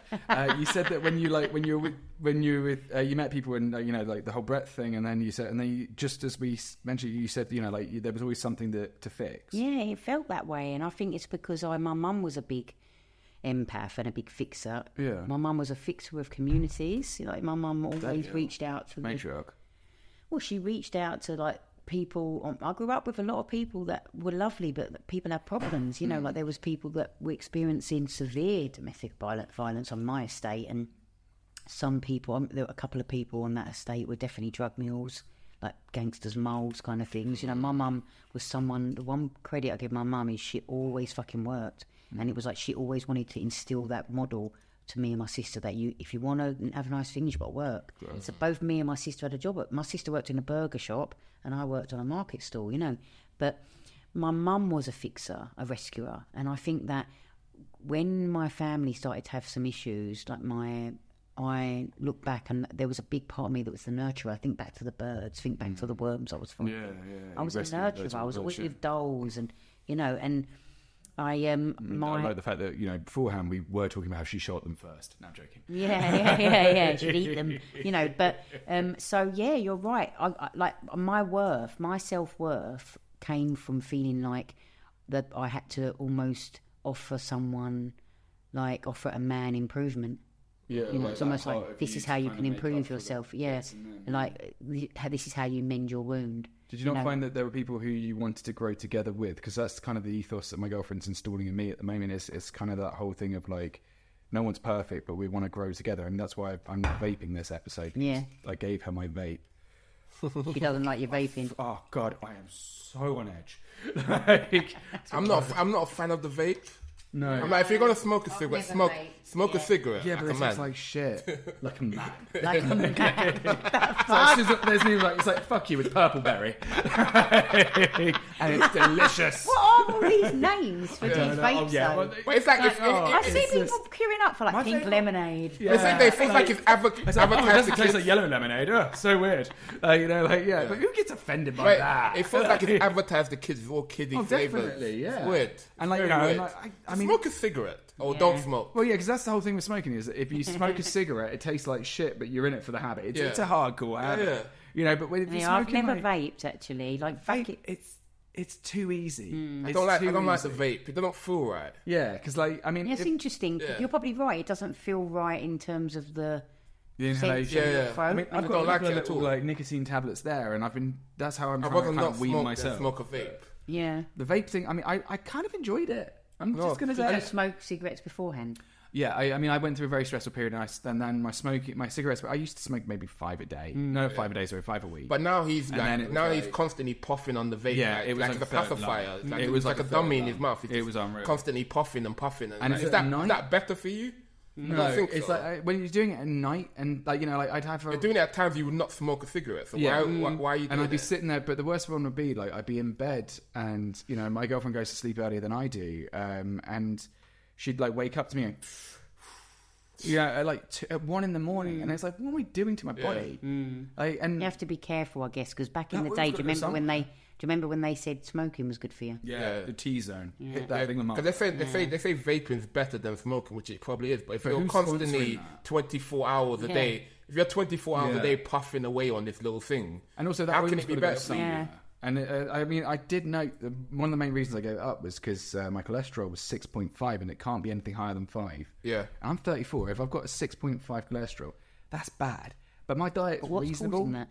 Exactly. The vape. So yeah, the doctor did say the first thing he said was get rid of the vape, and I was like, all right, fine. And we had Holly on, and she was like, throw it out, and then my girlfriend as well. I mean, there's a lot of peer pressure going on, but I guess I know this sounds grim, that's the thing. But it's almost like. Society has to come up with something that will kill some people off early because the population is just going to continue to grow and grow and grow. Where are all these people going to go? What are we at? Like 8 billion? I realise I've stolen that. I don't know if you ever listened to any of Alan Watts. Not really. Alan Watts. Oh, what a philosopher he is. He's dead now, but what a philosopher. And he, if you think, he talks a lot about, like, we're finding cures for this cancer and that this heart disease and this cure for this. He said, but then what happens when there's like overgrowth of population? Like where's the dilemma then? I would beckon anyone to look up Alan Watts. It's phenomenal stuff. It's got a cool pipe. He's dead now, but he was almost like the layman. He's almost like the pimp of philosophy. Yeah, he pimps philosophy for you to understand. He does look quite cool. We just had a quick Google of him, and he's got the hair. Yeah, he's got the philosophy hair. He's mind blowing. Like if you listen to something he theorizes about, you're like, oh my god, like, I can't believe he's said it that way, and those moments of like, you get them from Alan Watts. All right, you're like, we'll look that up as well. All right, Alan Watts is going on the list. It's like when most people are sitting like watching Strictly Come Dancing at the weekend, I'm like listening to Alan Watts or definitely more sophisticated than the other podcast about the history of Palestine. Yeah, oh god, I'm going to sleep to the history of World War II. Like they've got a new one coming out on Netflix like last Thursday, and like way to go date recording. But my girlfriend was just like, she sent me an email with it. I'm like, you don't even have Netflix. She's like, it's like, that's my Netflix. She's like, who's excited? And I'm like, me. Little bird. That's sweet. Got my gin and tonic ready, especially. But it's amazing that I think any philosophers for me are quite amazing. But he's someone that I would recommend to people, and I could go to sleep with him talking. Oh yeah, I tried listening to one of those podcasts that sends you to sleep. Yeah, it irritated the shit out of me. I couldn't do it. I mean, I think god, they sent me to sleep in like 5 minutes. Have you ever listened to Calm? Yeah, that app? Oh my god, I'm off. She was like, try it now, and I'm always a bit skeptical about these things. I'm always a bit like, because ADHD, I'm just like bouncy, especially at night. At night time, that's when I'm awake. Like all morning, sluggish as shit. Like 4 a.m, fuck yeah, let's go. 2 a.m, why now? I'm one of those people. It's not even overthinking. Sometimes it's just sitting there going, yeah. Like anyway, the point is that we tried one of those. I think he made a grammatical error in what he was saying or something like that, or he mispronounced something. And you're like, ding! I was like, oh, fuck no. I was like, sitting there, I was looking across and she just conks. And I'm like, have you heard this bullshit? So that's it, I'm writing a letter. That's like, What was that show where you could write in? Oh, Jim will fix Anne Robinson used to. What was it called? Point of View. Points of View. Yeah. Remember Point of View? Yeah, it was like where Twitter. People would just be everyone's right to complain, wouldn't it? Yeah, just writing in. The premise. We know. Yeah. It was like Twitter, wasn't it? Yeah. It was like the modern day Twitter when people would just complain. Oh, you can't beat TV from the 80s though. There's that charm to it. It's that innocence almost. That's borderline, I think. Yeah. And there's still stuff out there that I think is too sexualized for young teenagers, and it just shouldn't be available.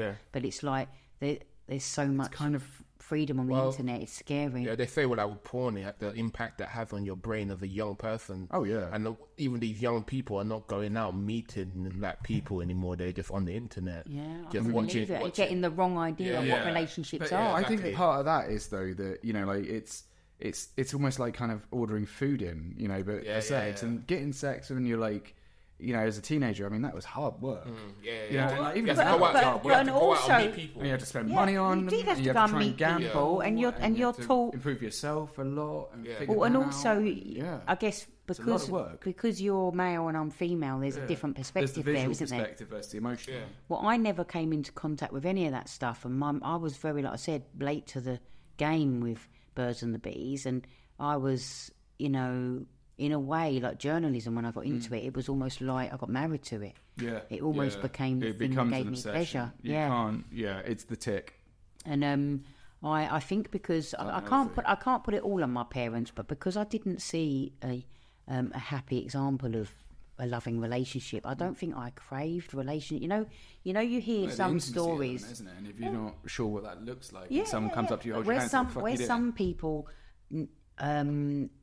crave it to a point where they're over needy, or not over needy. That's the wrong word because I think people need a negative word. Need. I know exactly what you mean. They're overbearing. They almost seek it out. I need it. I went the opposite way, and I was like, don't need any of that. Yeah, I was exactly the same as well. I don't have a memory of my parents being together, so I know how that feels going into your adulthood.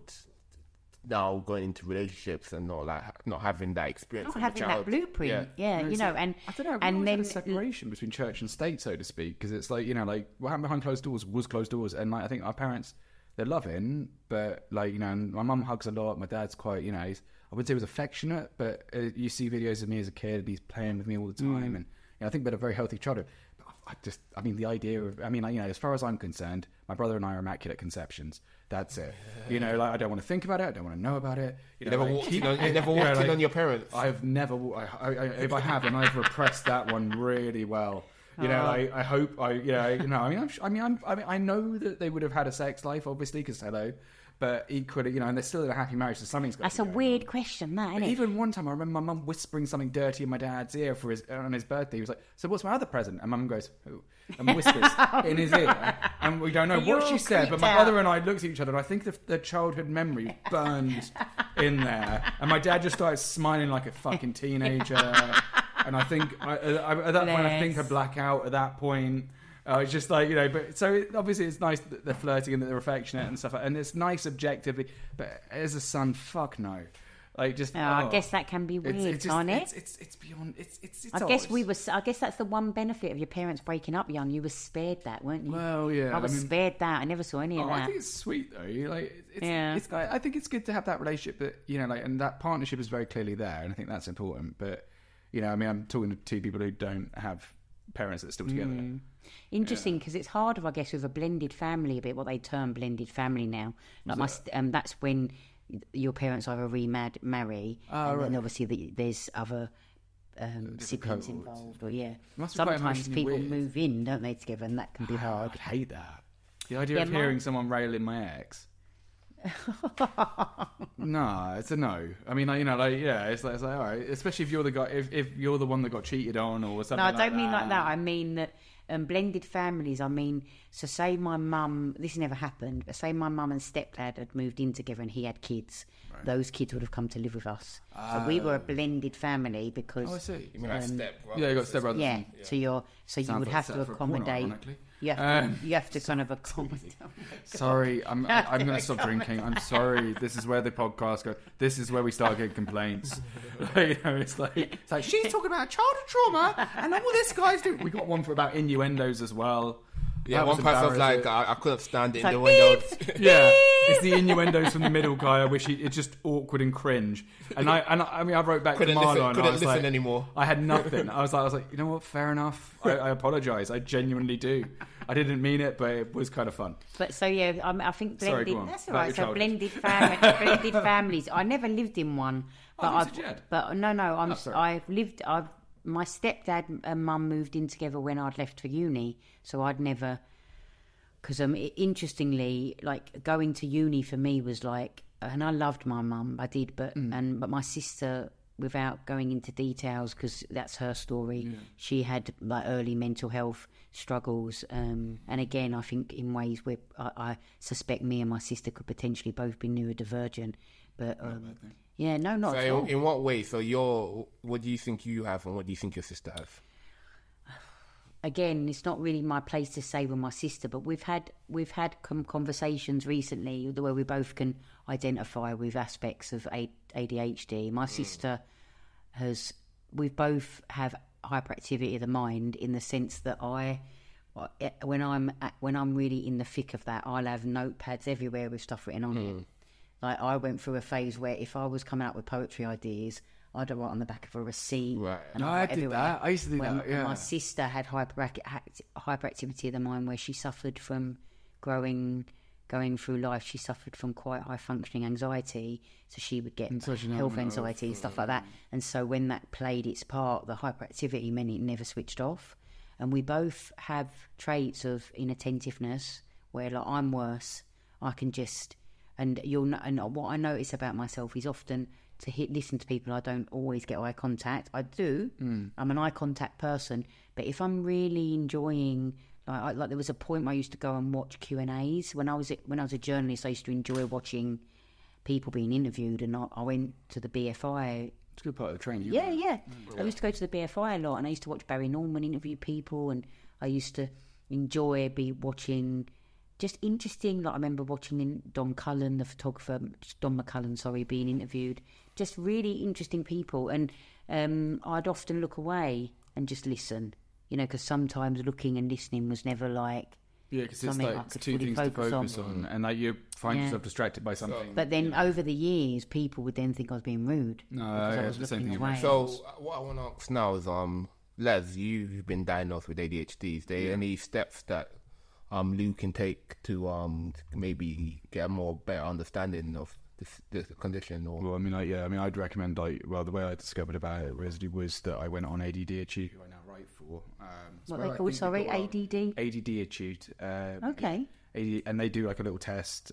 There's one for women as well, because I know that there's more inattentive symptoms in women. Just gives you a good idea. It's not an official thing, but it's equally not one of those BuzzFeed quizzes that like find out which type of ADHD your cat is. Yeah. Turns out all dogs have it. I think there's a book that's like all dogs have ADHD, but ADD-Attitude was the way I started, and then I started reading about it, and then in fact we were talking I was writing to this guy who commented on one of our posts the other day, and it's quite an emotional moment, because there's a lot of things that start clicking in, and it's very much pieces falling into place, and there's also kind of way though I think a lot of people kind of look at it and then relate to it, and that's why we're kind of finding that it's almost like a little bit of a Twitter trend at the moment. But I genuinely think that there is kind of the side of it, like people are forgetful. I can't, it took me 20 minutes to make a coffee this morning because I kept getting distracted by the laundry and everything like that, and none of it's been finished, but half of it's done. It's funny. I watched this video the other day of this guy, and it was like a comedy one, because on social media, most comedians have got lots of people doing. I know that Ed Byrne has it, for example. Yeah, he just found it out. It's like this guy, and he takes his washing from one side of the room to the other, and then to the other side, and then he tidies up one cupboard, and he stands there, and he's like dancing because he's achieved something. And I'm like, it's the finishing blow. It's fucking impossible. When you're completely overwhelmed, like at the moment, I'm like living out of boxes and laundry bags and things like that. Yeah. It's discombobulating, but I can hold it together. Like there's a side to me that's very like, when I'm really clear on stuff, I've got a place for everything. I can tell you exactly what I label a box, and that's my holiday box with my plugs and my travel tags and everything. And then there's the other side to me where I'll just have washing on my floor that I've not washed for 2 weeks. So I can be a mucky pup, and then I can be really tidy. I gamified that by getting the kind of basket I've got it in the same place everywhere I lived. I knew, it's just that perfect throwing the toss distance. Yeah. So you kind of, there is that gamification of it, so it's kind of fun to do it. But I do think that there's a lot of in my role as a play therapist. I wanted to ask about that actually. I work. What's the difference between that? Like, what's the play therapist thing? Right. So the difference between play therapy and say just being a counsellor is most counsellors, correct me if I'm wrong out there, counsellors, I won't be offended, but most counsellors go through a training journey, like level 2, level 3, level 4. Most counsellors, when they do their level 2, level 3, level 4s, they train to work with adults. When you want to work with children, you have to do a level 5, a level 6 or a level 7, which is a master's. Is that right? in addition to? Because I did a level 2. Well, if you want to be a counsellor with adults, when I trained to be a play therapist, I never wanted to work with adults because for me, a lot of my early traumatic experiences happened to me young. And it wasn't until I got to I was a very old soul, I'd say, and I was very... people, when people go, you've got an old soul, what they actually mean is, in psychology, it's called pseudo-maturation. And often, if you've been forced to grow up quick in your childhood, you've matured, and often you may have taken the role of a parent. Yeah. You may have taken on this maturity. No, I'm fine. Oh, sorry, just burping. Sorry, I'm like... No, you're right, don't worry about it. I mean, I think you're I should try and do a bit of beatboxing down the way. Yeah, we'll deal with it in post. But, right, Marlon? But yeah, so the play therapy for me, I'd had 10 years working as a teacher. You had to show extensive experience of working with kids. Isn't it? Yeah, and then I. Also, there's nothing worse than when you write down, I just want to work with kids. Oof. Well, children, as a bloke. Teaching has been brilliant. Teaching for me was a bridge over troubled water. Do you find it quite cathartic? It was at the time, and it allowed me to exercise a lot of my creativity. I used to do early years because I loved child development and play with the kids, and they were just smart, really fun. You're not going to get any bullshit with kids. You get pure honesty. Bullshit. Yeah. But when I trained as a play therapist, I realised I just wanted to help I didn't want to help a class of 30. I wanted to help the few that struggled. I wanted to have greater impact for the few. So play therapy is... a lady called Virginia Axline came up with principles where children, the natural form of expression is play. So children, and this is very true, if a child experiences a traumatic experience young, they don't have the cognitive skills or the language acquisition or the articulation to turn around and say to you, you know what, that thing that happened has really thrown me. That thing that happened has really hurt me. I'm angry, I'm rageful, I just want to hurt something. Instead, they'll internalise it. So play therapy allows children to come into a safe space. I provide a multitude of tools. I offer them clay, sand tray, which is all based in Jungian psychology. I offer them art in terms of paint and drawing. I offer them model making. I offer them dress up, movement, instruments. Do you not offer them any electronic kind of toys? I offer them. Yeah, I've done. Yeah, I offer them. I can do laptop and we can do Minecraft. Play Minecraft. Yeah, but it's basically like Lego but infinite. Yeah, and you basically allow them to pick what they want. So when you're in the room with a child, you have to resume the permissive role, and they are the person that leads in the room. So you have to allow them to trust you to a point where they will then start playing out the things that have upset them, and that's where you meet them. So when they say, well, so I use a lot of sand tray, and a lot of other therapists out there will know it's an effective tool. So you provide them a sand tray, and the origins of sand tray state that the sand tray you provide must always have a blue base, because the blue base represents the deep, the iceberg. Does it matter? Is there a specific shade of blue? No, it just has to be a certain kind of blue. Yeah, and it represents the deep. And some people believe that, as sand tray theorists, Jungian analysts, they'll believe that the more of that blue that the child shows, like the more of the sand they move, the more of the blue that they reveal is indicative and symbolic of the depth that they're showing you of their injuries or their trying to build a really tall castle. Exactly that as well. Because I mean, there's also that part, because it's like if you want to build a big heap of castle, and it's all hearsay. Yeah, so you can only ever go based on observation, and you can only ever make certain observations, and you can never be certain on anything unless the child says something. But I've had children before that will say to me, something has happened, and I'll go, oh, that must have been really frightening for you. Like, do you think using these sand tools and symbols, you can show me in the sand what that felt like? And so I provide them a series of small figurines and I have everything: animals, vegetation, trees, the early nature. learning centre loves you. Well, boot sales and charity shops, yeah. But I've got to the point when I believed in it so much because actually the training healed me, and I realised as a woman at the time, I'm 42 now.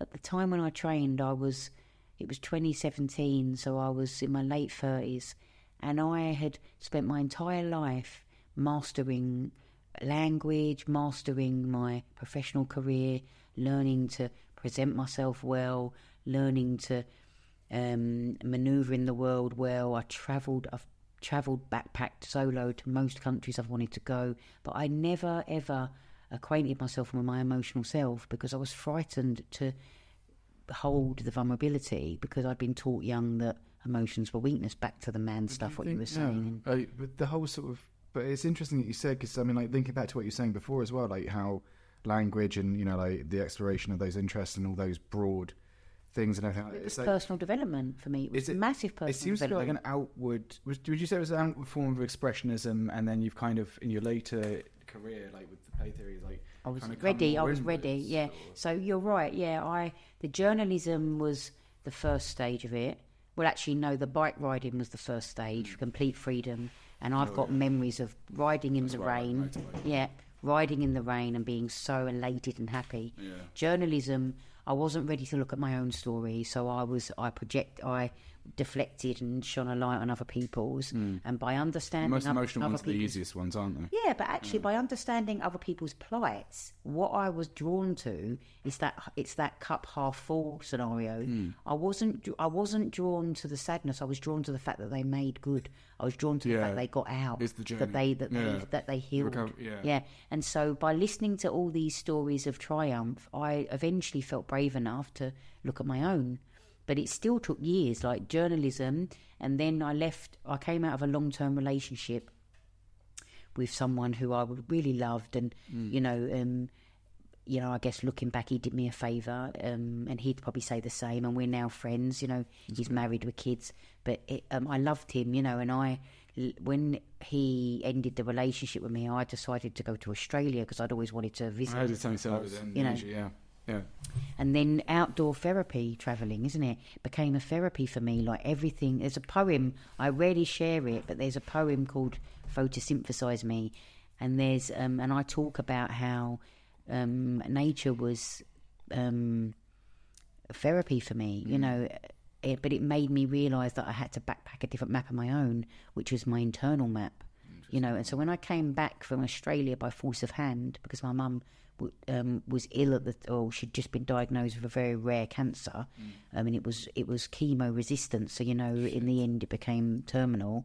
When she died, it was then that I was like, all I can remember thinking is, I don't want to feel this way anymore.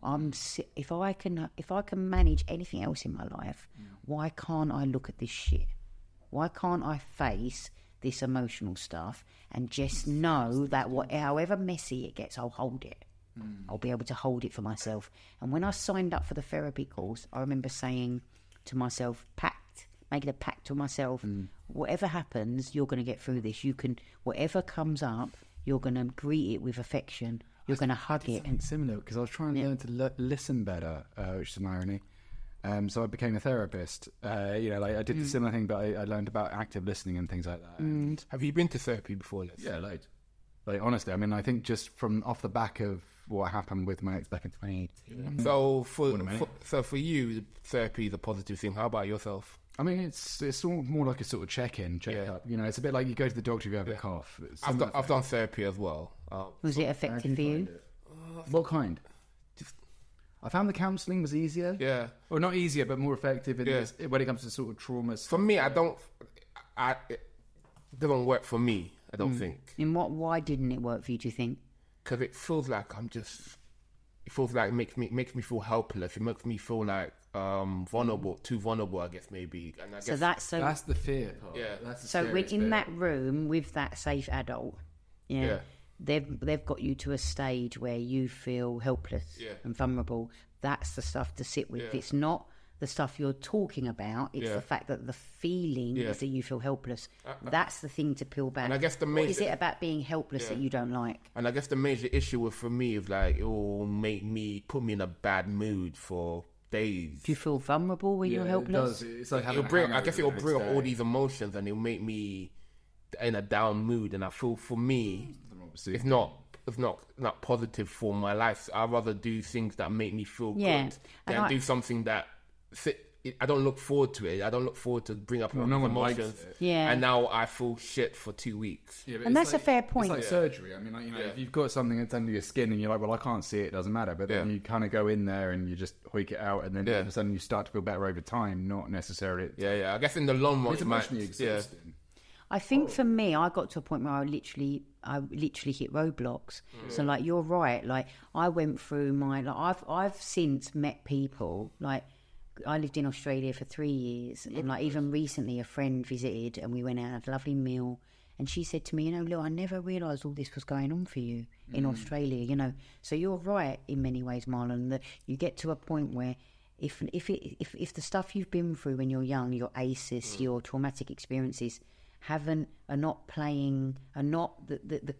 weighing scales aren't imbalanced, so actually, yes, that happened, but I'm all right. And I'm thriving and I'm positive and I'm enjoying this stuff. You ain't got to look at it. But if ever you get to a point where it starts to actually weigh different, and this shit is affecting me to a point where it's impacting all my relationships. Or in fact, with my mum's died, and now I remember when my mum died, I was like, fuck, I'd realised how much of a mask I'd worn to be. I'm the sibling that's got it all together. Yeah, I'm the sibling. I've got it. Yeah, I study and I'm successful, and I'm all right. Yeah, I'm not a fuck up, and I'm not saying anyone in my family was a fuck up, but I think because my sister had anxiety and some mental health issues that was wrongly diagnosed. She was told she had depression. She didn't. She was told, I think, and she was put on the wrong kind of pills. But through my family, no one spoke about it. So it was almost like a bit of a madhouse. Like, there was all this stuff going on, and it was almost deemed normal. When of course it wasn't normal. And this is what I'm saying to you. That's when you don't realise you've come from something abusive or you've come from something unnormal. And I remember my sister saying to me, nothing wrong with my childhood. And you'll meet tons of people that go, my childhood was great. Nothing wrong with me. It's hard, but fucking hell, it built me. Well, I mean, when you actually strip the layers off, well, no, actually, that thing that you witnessed was terrifying, was it not? But you've got to... You take those layers off and just sit with that feeling, and you're very right. I've had nights where I've shaked. I've had tremors where I've been like, oh my God, I remember that. And rather than medicate it, or rather than touch my jaw, rather than ignore it, I'd got to a point where I'd done certain type of healing. I'd gone down a holistic avenue of healing, and I'd met people that had put me in and had allowed me to tap into my body, where I carried the stress and why I was getting these pains, and I sat with it. Can I touch on the holistic healing? What does that involve? The holistic healing for me started with sound baths. Actually, it started with calm. Listening to meditative stuff, going to sleep, realising how much it calmed me. Then a friend of mine lent me this light thing. I don't know what they're called. They're expensive. From my friend Andy. It was this light thing. It was like a light mask, and it's got all these lights, and you're meant to listen to some meditative process while it's doing it, and it's meant to with your eyes open. Yeah, and it's meant to take it. Apparently, have you tried it? I borrowed it. Then it's like a £500-600 mask. I don't know the name of it at all, but it's £600. It's meant to do what monks try and achieve for years. Why don't you just get Wait, it's like a light sound mask, I think it's called, Marlon. We're Googling as we speak. For those of you who are listening and I remember watching, we are having a Google. I remember the first time I used it, I was like, the fuck is this? It was like I could see all my neurons and all my wiggly things in my brain and behind my eyes. That looks a bit like an excessively creepy... Wait, I said that one's really creepy. All right, but it looks a bit like I don't know. Have you seen the one with the face on it? Fuck it, now I'll have to ask hello, him, darling. But there's a technology behind it, and it's to do with setting the mind straight. like allowing your neurons to almost like reset themselves, and like synapses neurons stuff. weren't necessarily always firing at 100%. Because like with the some of them stuff, fire like and wired in the wrong way, didn't they? You know, because they can fire and wire in a way where you can definitely then lean towards a cup half empty, not half full. You know. True. But the thing is, I was thinking, because it's like, you know, the way that it fires away is like, you know, like when you, for example, one of the things I learned last year was that the more you repeat a hurtful memory, the more it implants into your head. So what you think is what you create, and you're very right. And if, when you dwell on something, it just kind of imprints, and the feeling and the emotional attachment. And that's interesting, because with my poetry, I got to a point where I was performing certain narratives of my poetry, and I was thinking recently I'd got involved in these different projects, and I've been really fortunate in the projects I've done, and I was thinking recently it's time for new stuff, because those stories are older stories now. It's time for new stuff. So you're right. You can repeat that stuff to yourself. I've got to the stage where my friend told me to stop telling the same story because it was only hurting me. Yeah. And I think Marlon also, you said the same sort of thing. But it was, I mean, I realised that it would be 20 minutes of a conversation in which I would go through the same shit. Everyone had heard it already. It's all right, we get it. She's a dick. You know, and you're like, yeah, but... And it was just me trying to unpick it, so it made sense. I know, because like, talking to you, like, you go over the same stories, like, with your exes, like, over and over and over again. To me or her? You. Oh, but do you know what? What I would say is, do unpick it, and I tried. This is the thing. Never believe that you're not good enough to unpick yourself. Right. And this is what the spoken word has given to me. Like I feel like I've gone through like a new paradigm of thought. I feel like I've entered a new, like, dare I say, like a vortex of thought, because I've been allowed. No way. Over here, you know, it's like shit. He's the producer. I can't lose you, Marlon. But sorry, Marlon, I didn't answer your question. So the holistic stuff, in short, was started with very basic stuff like. A static dance, like silent disco stuff, dancing, moving the body, getting the movement out your body. Then I went to a couple of retreats and I explored what it meant to... Thank you, that'd be lovely. I explored what it meant to operate more in the feminine, because I'd always operated from my masculine energy, because when my father had left, I was, looking back, definitely more of a daddy's girl, and my sister was more for my mum. I loved my mum, but I did love my dad. And I stepped into that masculine role, and I've operated from my masculine for a long time. So I looked at where my energy was imbalanced, and I did a bit of work on my feminine, what it meant to be the feminine maiden and the feminine crone and the feminine mother and the feminine mage. There's stages to the feminine, and it's like a cyclical nature of like nature. So there's a really good book that I would recommend. It's called Women That Run With the Wolves. Right. Beautiful. It's a seminal piece of work, brilliant piece of work. Stick with it, because it isn't easy in the start. It's kind of hard to like. Beautifully poetic. Okay. And then you can find work called, like, there's a really good book I'm reading at the minute called Maiden to Mother, and it's about the mature archetypal stages of life. So what they say is, say you've not been a mother yourself, like I haven't, you can mother yourself.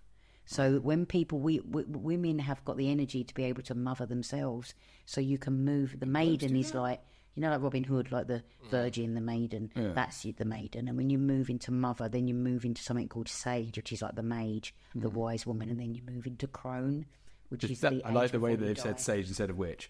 Yeah. And it's a cycle. And we forgot to ask, do you have children? Or I don't have children. No. My sister has two beautiful nieces, two beautiful kids, two beautiful nieces. That I can give back when I want. One of them really looks like me, so that helps. Yeah. But it's interesting you say that, because now I'm in my early 40s. I'm not saying I would have never done it, but it's the one thing that my mum instilled in me. And Mummisms, my poem Mummisms, there's a line where she says, there's a line where I say... Before you even go into that, we're going to ask you to do a poem before we... Yeah, okay, yeah. But there is a line where she says, oh, fuck. Now don't don't go giving your cake away to any Tom, Dick or Harry, and don't think a girl's role in life is only to have kids and marry. Be a woman who endlessly strives for her goals, and don't be coerced into quenching that unquenchable thirst. And it's this idea that women don't only have to have kids. And now I'm older, I get it a lot. When I went to India, I travelled to India after my mum died. Asian culture's the best for that. People would say to me, "What's wrong with you? Where's your husband? Yeah, where's your kids?" My ex-girlfriend was 24 and she would be called spinster. That's horrible. Yeah, it was ridiculous. It's I've been called a spinster by 24. my aunts. Yeah, Definitely wasn't one. I reckon spinsters had the right idea. I think they went on. Yeah, You're free. You're free. There's a lot. I mean, Should we go back to the holistic stuff? So holistic training. Holistic learning. The masculine, feminine. So there's actually that. I can tell you a couple of retreats. I mean, a friend of mine runs one in Portugal, the Shanti Space. It's a bit of a plug, but they do a men's one as well. So 4 days, and it's called Alchemizing Male. So there's one for men, there's one for women, and I love them. Like, I've only ever done Have you ever 3. been to one and you've seen a radical change in someone's sort of personality? I've seen a radical change in me after those, because you give yourself permission to explore parts of yourself that were blocked off by conditioning. So it's unlearning yourself. I went to one that was all about. This sounds more kinky than it was, but it was called. We love a good euphemism. It was about Taoism, and it was tantra. It was tantra femininity, and there was 5 or 6 of us. This was in Thailand. I went to this retreat. I've been to 3 in my lifetime, and if I had the money, I'd go to them regularly. But they do cost a It does sound like you're about to big up an orgy. No, it wasn't an orgy, but it was this. It was like honouring the feminine, and you had to look at the different stages of woman that you were, and the different faces of woman. And what I realised is when they asked me to stand up, and they played music, and they asked me to move like the warrior woman, because that's one side of the archetypal woman, I could do it. But when they asked me to be the sensual woman, I couldn't do it, right? And I was very awkward back then. And when I think, like 5 years on, I'm now more fully intact with that sensual woman. So the journey of learning about sensuality has been brilliant, because I started doing that kind of holistic learning. So you owe it to yourself to try and learn the parts of your body that you're not the parts of your personality, or the parts of your sexuality that you're not as comfortable with, because sometimes that is what holds the key, your gender, whatever it is that you define it as. And for me, I always felt like I was operating with very strong energy, and I just wanted to know what the soft loo felt like where had the soft loo gone? Not to be feminine that means soft, but for me, femininity meant just to be a bit softer, So I've done that. I really rate reflexology, I do it regularly. Is that where they do the feet? Where they switch off the pituitary gland. Amazing at that. Yeah. It's like £2. Yeah. Oh no, it's not that cheap for me. But I've done Reiki, so that's more like energy healing. Yeah. I keep trying to get her to do it on me, because I've had it's hard to do it because you have to kind of do a course. You need to go to a Reiki. She's done all that stuff, and then it's just like. But I'm sitting there, and I'm like, I just kind of want to know, because about 5 years ago. Oh my God, get on that, mate! If your partner is a Reiki healer, you got to get on that shit. She's so angry at me. She won't. She's like, no. And I'm like, just a question. She's like, stop asking. I'll do it when I'm ready. But I would say, I never knew. I think the thing that I'd say the most is I never knew what any of this stuff really was. All I knew is when I got to a point where I wanted to try it, I thought, what the fuck have I got to lose? Yeah, well, quite a lot of money. It's going to make me feel better than what I feel now. Yeah, and I might actually learn something about myself that I never knew. And that was enough. I didn't have to read up. And actually, sometimes I purposely didn't read up. Yeah, I did. I went into these things blind, so I wouldn't have any blocks or preconceived ideas of what it was going to give me. I want to go back to the reflexology thing. Yeah. So have you done it before? Is there places in the UK that you can get this done? Reflexology, there's loads. The lady... I'm not gonna lie, I had a look online, and I was like, there's like little tips you can do for yourself. So I was just looking at... For anybody listening, if you don't know who reflexology, this is your feet. This is specific areas that release certain emotions. Sorry to go off the point, but I must go back and just finish what I said about that retreat, right? Because what happened at the end of that retreat, like I'd got to know 5 women over like 5 days, and we danced, we laughed, we screamed, we worked. Yeah, it wasn't only, but it was ended up being women. We raged, like it was what they, real fucking holy rage, where you could punch walls and punch floors and do what you want. And it sounds like there was no drugs, but you were given permission to you were just given permission. And when you start that kind of thing, like I've done 2 retreats like that since. That was my very first one. I was awkward. By the third one, I wasn't at all. I was, But at the end of that retreat, Daisy, the facilitator, beautiful woman, we did this thing. There's something to them, don't they? Like, she was like a magical fairy witch, right? Like, but we had to do this thing where we each had to bring an offering to our sisters, right? So say like someone bought chocolate, I bought lavender oil, someone bought a feather, no one bought rosé, and we basically in groups took it in turns. You're going to think this is a bit of an orgy, but it wasn't. We got blindfolded. I'm not dirty. Right, we got blindfolded. And we laid down, and like a group of, say, like 3 of them, for 5 to 10 minutes, you laid there, you had clothes on, and they basically gave you a sensual massage, a sensual experience. So all of a sudden you'd feel feathers going down your body, or you'd feel like a silk sarong, like, go over your body like this, and then someone came up to you and fed you chocolate, and then someone put like lavender under your nose and went, sniff. I just laughed my someone ass off come over and went, eat me, and then like gave me a bit of mango. I'm not going to say it, but like if some girl's coming up, that does sound a bit like an orgy. Thank you. I want to make sure that the bar is left where I put it. It was a food. A girl comes up to you and goes, "Eat me," and while you're a tantric moment, I'd be like, "Oh, my eyes be closed," and as soon as they say that, I'd be like. No. Yeah, eat me. Like, the mango was there. The mango was there on my lip, and she'd open your mouth. This does sound a little bit like it was going somewhere. Yeah. I'm sorry, but it's like I bet at least 3 of them were. But then it was a mango, But the ultimate. Oh yeah, it was a mango. I bet you were so disappointed. Not a euphemism. But it was a mango, and it was juicy. It was juicy. We don't judge here. We don't judge. I mean, this does sound like kind of like a sensual version of BDSM in a way. No, actually, but what it taught me is that I was like. So was this in the UK? This was in Thailand. Okay. It was I bet it was. No. I'm sorry. It was at a gorgeous retreat I'm called. Holding back. It was at a gorgeous retreat called the Sanctuary. It's in Koh Phangan, and it's off the beach. So where you've got the big party that goes on. Yeah, right? Moonlight Party. Yeah, so you go to that beach and you get a boat, and they take you about 20 minutes, and they take you to the retreat that's called the Sanctuary. Yeah, but not in that regard. Not as. But I'm not. I'd love to go again. Maybe everyone's got their own thing. It certainly wasn't sexual for me, but what it taught me is how to be so in touch with my sensuality. And since then, without going into that realm of sex, I ain't going nowhere near. My sensual ability in an intimate relationship now and in a sexual relationship is that much better.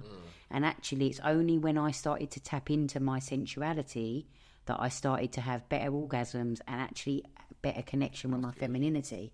So therefore, surely there's a link, because I had closed that off, that feminine energy. Is it something like? It's interesting you went for your chest as well when you described feminine energy as well. Like, is it something? No, it's true. I guess like monks will say like the chakras in your body. You have to release the chakras, certain chakras that's closed off. Is that something that's similar to what you've experienced? I think I've had moments, where I've done chakra healing, and I'm someone who's open to it. Like I can't. How do we ever know what is real and what isn't? Right? Life is a mystery. Like I wake up sometimes and go, "Wow, like this." I like the idea that there's like different frequencies of visibility, and then like an entire different world that we can't see. I do believe in energy. Yeah, I do believe in energy healing. No, what's everybody's opinion on religion here? Here we go. Let's start with you. Number 1. It's hard, isn't it? Because for me, religion's divinity, spirituality, God, if you like, is the cosmos. For me, science, like the most definite thing is science. That's it. What's out there. A friend of mine used to say that the moon looked like God's torchlight. And it's that to me is a definite. And that's special. That's magical. And But interestingly, growing up, I loved RE, and the secondary school I went to was at the time in the 90s probably 95% Bengali. So we had prayer rooms for Ramadan. I had, like I said, Sikh and Hindu. Loads of the Czech Republic, old Czech Republic, had come over, and the Somalians were just coming in. And Tower Hamlets taught me. I don't like the word tolerant. You know when people say it taught me to be tolerant? Tolerance. No, I understood where that came from. Tolerant doesn't imply that you accept. It's like you annoy me. Tolerate. I see where it came from, because once it was a word okay to use, but it made me. It gave me incredible, like, what's the word, like religious exposure, ethnic exposure. I like that. Yeah, exposure. Like, and when I went off to uni, I went to Manchester, so it was quite a lively city. I came into contact with people that had not met anyone that was from any kind of background like that, and I realised it was a plus. It was a plus, you know. So in answer to that, I grew up around a lot of people that shared their culture with me, and culture for me like that. I used to kind of get involved in, like, when it was Diwali or when it was Eid, I'd wear one of the girls would dress me up in a sari, and I'd get involved in like the dance in assembly. That's fun. And we celebrated through food. So really I learned about religions through food. But food is a really interesting part of every religion as well. I find that, you know, like for example, Onam. Yeah, it was Indian, and I loved that. It was her favourite day. It was her favourite meal. And it's such an honour to be a part of that. And I'm not saying that as a sort of like, oh yeah, namaste. I actually genuinely just went over there every Wednesday. But, you know, like, it was great fun. It was just like so fascinating to kind of learn all that new stuff and experience all that. Like, I think the links into the religion thing is, in my opinion, I think that it's something to be explored, not necessarily to be divisive about. No, it scares me when people are. It's weird. You know, it scares me when people are, and it scares me when people still, like, blockade, like, categorise people. Yeah. But, you know, I've never seen that. I've never looked, like, I have to share this. It's quite a funny story. When I was 5, going back to my infant school, Mr. Jones, but it wasn't Mr. Jones then, it was Miss Peacock. I think it was like my second day of school. Mr. Mustard busy. Right, yeah, Mr. Mustard. Cluedo. I went to school, and my mum came to the school gate to pick me up, and she was like, I loved Kiss Jays, right? You know, I loved the boys. I was lost at that. My mum was like, to like Joanne Peacock, where's Louise? And she was like, oh, she's just inside kissing Abdul and Delroy goodbye. Wait, can we stop there? Someone was called Delroy and Abdul and Delroy goodbye. And I was already, I was like chasing around the boys that were different from me. You know, I was always intrigued by culture. I was always intrigued by diversity and difference, and I still am. And I'm always someone that is mega fascinated. Like, our world has become like ethnically ambiguous, hasn't it? You can't tell where anyone's from. You could see someone and you don't know that they're Cypriot Brazilian. No, I think that one of the things I was exploring in one of my articles recently was the fact that it's what I was triggered by that ableist racist thing. It's like the thing that's awful. The thing that pissed me off about that was it's like, why the fuck wouldn't you ask? Yeah. Like, you should want to be curious about someone else's culture. That's not racism. And, you know, like, you were describing being put up in a sari, and, you know, I heard all this fuss about, you know, like, cultural appropriation. Oh, fuck off. You know, like, if your mate is saying, like, you know, like, it's saying, like, oh, try this. You know, like, I mean, I'm wearing, at the moment in my beard, there is some stuff that my ex, who was African, she gave me to kind of make my hair soft. And you know what? Fucking amazing. If you want to get soft hair, go to an African shop. My God. You know, I agree with you. Like, share it. Why don't we share stuff it? It's like really weird. Like, the weirdest looking shit that you've seen smells amazing. Get the lady behind the thing, you know, like behind the counter, because she knows her shit. And, like, you know, like, she'll come along and she'll tell you what to put in your beard. And it'll be better than any of the shit you'll find on Amazon. It's amazing. And I think it's not just that, obviously. No, but you're right. But also, there are elements of religions, though, that I don't necessarily like as much. Like, a couple of my ex-girlfriends were Indonesian Muslims, and there was this whole concept of haram, which is, you know, that something's forbidden. And I'm like, and whenever someone tells me no, I want to know why. For example, I mean, I'm not applying that to all scenarios, but in general, if it's like you can't go down there, kind of want to know why can't I go down that road? Because there's an ogre in there, it will kill you. Right, not going to go down that road. Why not? Because I said not. I really want to do it now. Why don't you want me to go down there?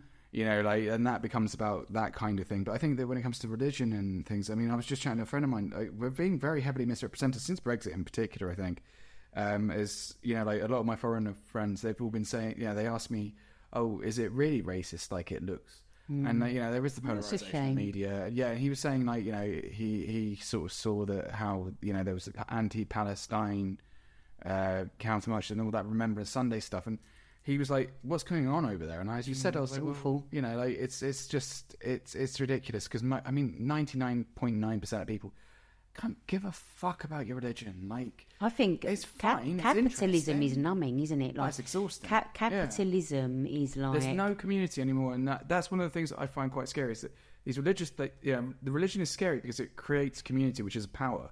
Whereas if you have an a-religious society, an atheist society, where there is no centre of community, that's why we've all ended up with sort of more of us are going to therapists than before. We have more depression. We have cliques and things like that. But it's just everyone feels a little bit lost, I think. I think, like, I was thinking this the other day, like, capitalism has almost become like an anaesthetic, and what it does is it numbs people. Yeah, buy this, feel good for 2 seconds. But to the point where, like, the normal rigmarole of, like, wake, work, sleep, eat, work, pay the bills, pay for that, pay for these credit cards, this, everything's it's for desensitized. Money. It's desensitized. I posted a poem really early. I knew it was going to go bad, and then like days in, I realised there was this mass triggering going on where everyone was becoming dysregulated because no one actually knew what the fuck were they going to do here. That we're helpless. Well, we can't do fuck all other than go on marches. It's frustrating. And you could claim that you're given those marches just to really be quiet. Did you go on the march? I went on a couple of them, yeah. And I think that what was the atmosphere like? It was like all marches. Like, I remember going on the Iraq War one, and it was full. Like, you're always a bit worried about. I don't like massive crowds anymore, but it's like people are optimistic, people are hopeful, people are stoic, people are, comrades, aren't they? It doesn't matter if you don't go. Like, some of them I didn't go to, but. I'll confess, I've never been on a march. You've never been. I think I've been. You could do like an on-the-spot podcast on a march. It'd be cool. Because where you do off the point, you could go along on a march and it'd be so off the point because you wouldn't know what you'd be getting from people. Where the fuck are we, Marlon? I have no goddamn idea. Who's got the map? She does. Who was that person we just run off? Who knows? Fuck knows. She's had a storm off and we're still filming. You could do like an off the point special on a march. And it might be quite cool. That would actually be really good fun. And people you've got the equipment. Off point outside. Yeah. Oh, yeah. You should consider it. A couple of people hold the camera. And, I'm happy to chat to people. Cool. I do have one of them mics that you hold, I've got like a dictaphone kind of thing. I do have one of them. It's not the same. Oh, you need a little fuzzy thing on top. Yeah, I've got them. Watch this space. Look me up. I'll come and be a cameraman or a mic bird. Yeah. Although it's like, kind of get your ass off that goddamn thing. We're trying to be professional. Fuck. Now, if you'll excuse me, I need to go make 6 innuendos about tits to this feminist. So, the Women's March. Free the nipple. That could be a laugh. It wouldn't for them. Well, it usually never is, but... For feminist season, anyway. Do you think you can be too much of a feminist? Yeah, well, definitely. I'm a feminist, but I do like men. I think that it's quite interesting that it's the only... Sorry to cut you, Les. Please do. Probably save my ass. Yeah. I'll probably say something. I feel like an extreme... I feel like with extreme... with extreme feminists, it can sort of become anti-men, which is the problem. Yeah. I don't feel like... That's how you feel sometimes, That's kind of what triggered me, because it's like I ended up in a situation where I was with people who were heavily feministic and were frustrated by men, but I hadn't done anything wrong, and yet for some reason I felt like I was in the wrong permanently. Yeah. Even though it really fucked my self-esteem. It must be hard. It must not be hard, but like... Especially if you being a white male as well, that must be even like it's twice really much. A race thing as much, but it was more like the fact that I was the only boy in the house. And I went to this like a diversity. I'm surrounded by very strong women as well, which isn't any criticism at all. But when your voice, when you don't have another bloke around you as much to relate to, you don't know what is and isn't normal male behaviour. So, but equally you're just kind of still slightly alien, so it's quite a confusing situation to be in, I think. A couple of years ago, I went to this diversity training. Oh, Jesus Christ. That's capitalising. Yeah. There was like 4 of us in the group, and I think it was like ridiculous. 1 white woman, 2... Funny how they've stopped doing those now. Yeah. Well, I was saying there's 2 black people, one, me being the male, one being female, and there was one female white woman, and there was one male in the group, and he was just like, oh yeah, he just had to admit to himself, like, oh, I'm a massive sexist. I'm privileged. I'm white and I'm male, and that's how I felt like he had to. In fact, he was literally apologising for being a white male. That's stupid, because it's like, I mean, like, we had this situation in one of my old companies, and the guy came, you know, like, it was about, you know, race and stuff like that, and they were talking about, you know, diverse impact, and the guy's wife was black. He was a white guy, you know, leadership area, and his wife, I think, was black or from somewhere else, and he was like, well, to be honest, in our family, like, it's not really been an issue. We've got, you know, mutual respect. We work as a team with the kids, and, you know, my little brownlings, they're lovely. Well, he didn't say it like that, but, you know, like, I think that it'd be your kids and they're brown. I mean, you know, like, there was a comedian as well. He was like, he looks, I can't remember his name, but he looks proper sort of, you know, punk, you know, like skin ahead kind of thing. He's like, and, you know, he said that, you know, people keep coming up to him like, oh yeah, look, brown people around here, and there. He goes, yeah. In fact, they're even in my house. And, you know, I'm the only white man in my house, white person in my house. Do you know, like, but do you know, like, think back to the punks, like, you know, they the subculture, you know, think back to like the mods and the rockers, like, think back to like the Rastafarians, like, think back to the like Lovers Rock, all that stuff, like subcultured stuff was like, there was a lot of strength. It gave, there was. It was like togetherness, but like real togetherness, you know. Now I think like definition kind of something cohesiveness that's kind of almost forced on us by people who probably were the ones pinching the asses in the first place.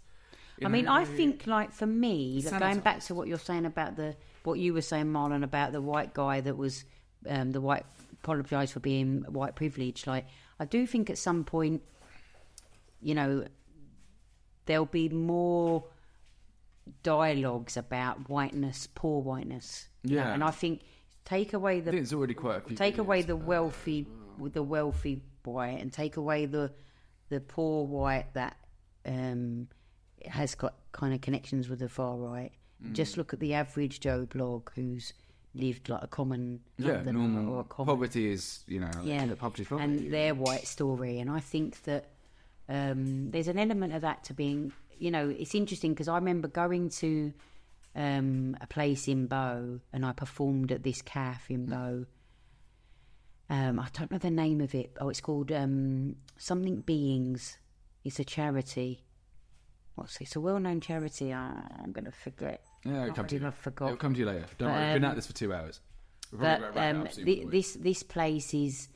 It was full of beautiful examples of like modern day Bengali women that were academics that were sitting there accessing the free library, and we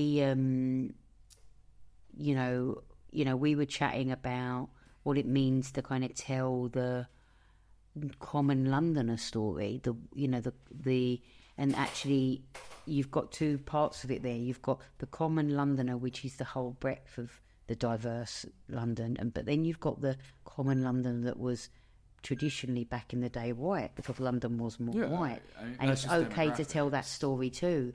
But there's a big part of that community that's just gone quiet. I think there's also the element of gentrification that's come along as well. But I would like to tell a bit of that story. Go on. I'd like to capture it. I'd like to use my I'd like to like capture use my journalism skill and my poetry and my kind of really interesting stuff and go off and capture it. Just the everyday average Joe, and it doesn't have to be. I guess there's two options there. Like, you know, like, there's no such thing as common anymore, really, because it's like the average Joe. Because that's a different. Because I'm thinking, like, you know, when you think East End, you still think Cockney bloke selling, you know, apples and raspberries kind of thing. But I'd like to record that, and I'm gonna. I mean, for the next 12 months, I won't because of my job with Women's Refuge. But I'm going to see if I can apply for Arts Council funding, and I want to try and capture that story. I might be calling on you, going, "Hey guys, there's us. We've been called out for another fucking pop podcast." God damn it, it's cold. It's funny you Why say does she always pick days that rain? But what you just said, it's interesting because in one of my new piece I'm working on, there's a line where I say, "Common sense ain't so common, but us common sense that with little resources we truly have to be resourcefully hench, otherwise common becomes common stench." You know, and it's this idea that if you don't act well on your resources, you fester. Right. You know, it's true. You fester. You know. So before we wrap up this podcast, I want to double back. So I want to... It's got 2 hours and 20 minutes. Yeah. Jesus.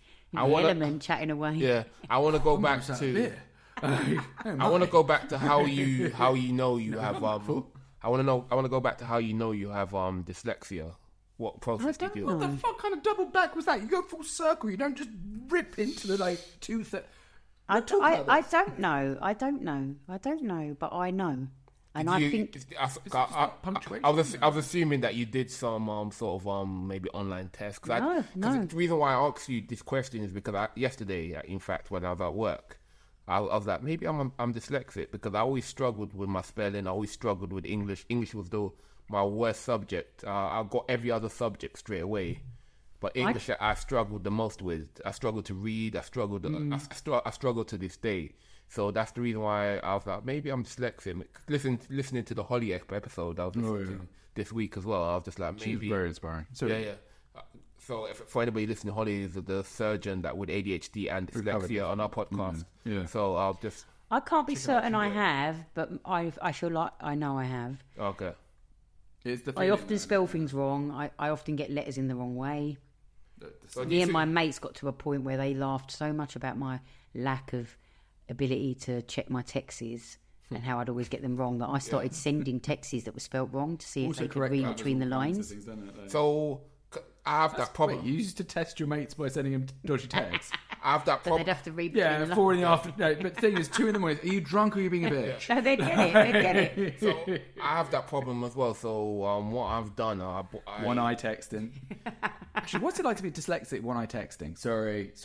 So I have this problem. I have the same problem like at work and even in my personal life. So I got this app. I think we spoke about it on the Tower episode where I have this app called WordTune on my phone and on my computer where I can just put in a sentence the way I would put it in my gobbledygook. Okay. And then it sort of restructures it into like proper English. Okay, brilliant. So it's almost like you kind of like translate what you want to say and it comes out in corporate. Yeah.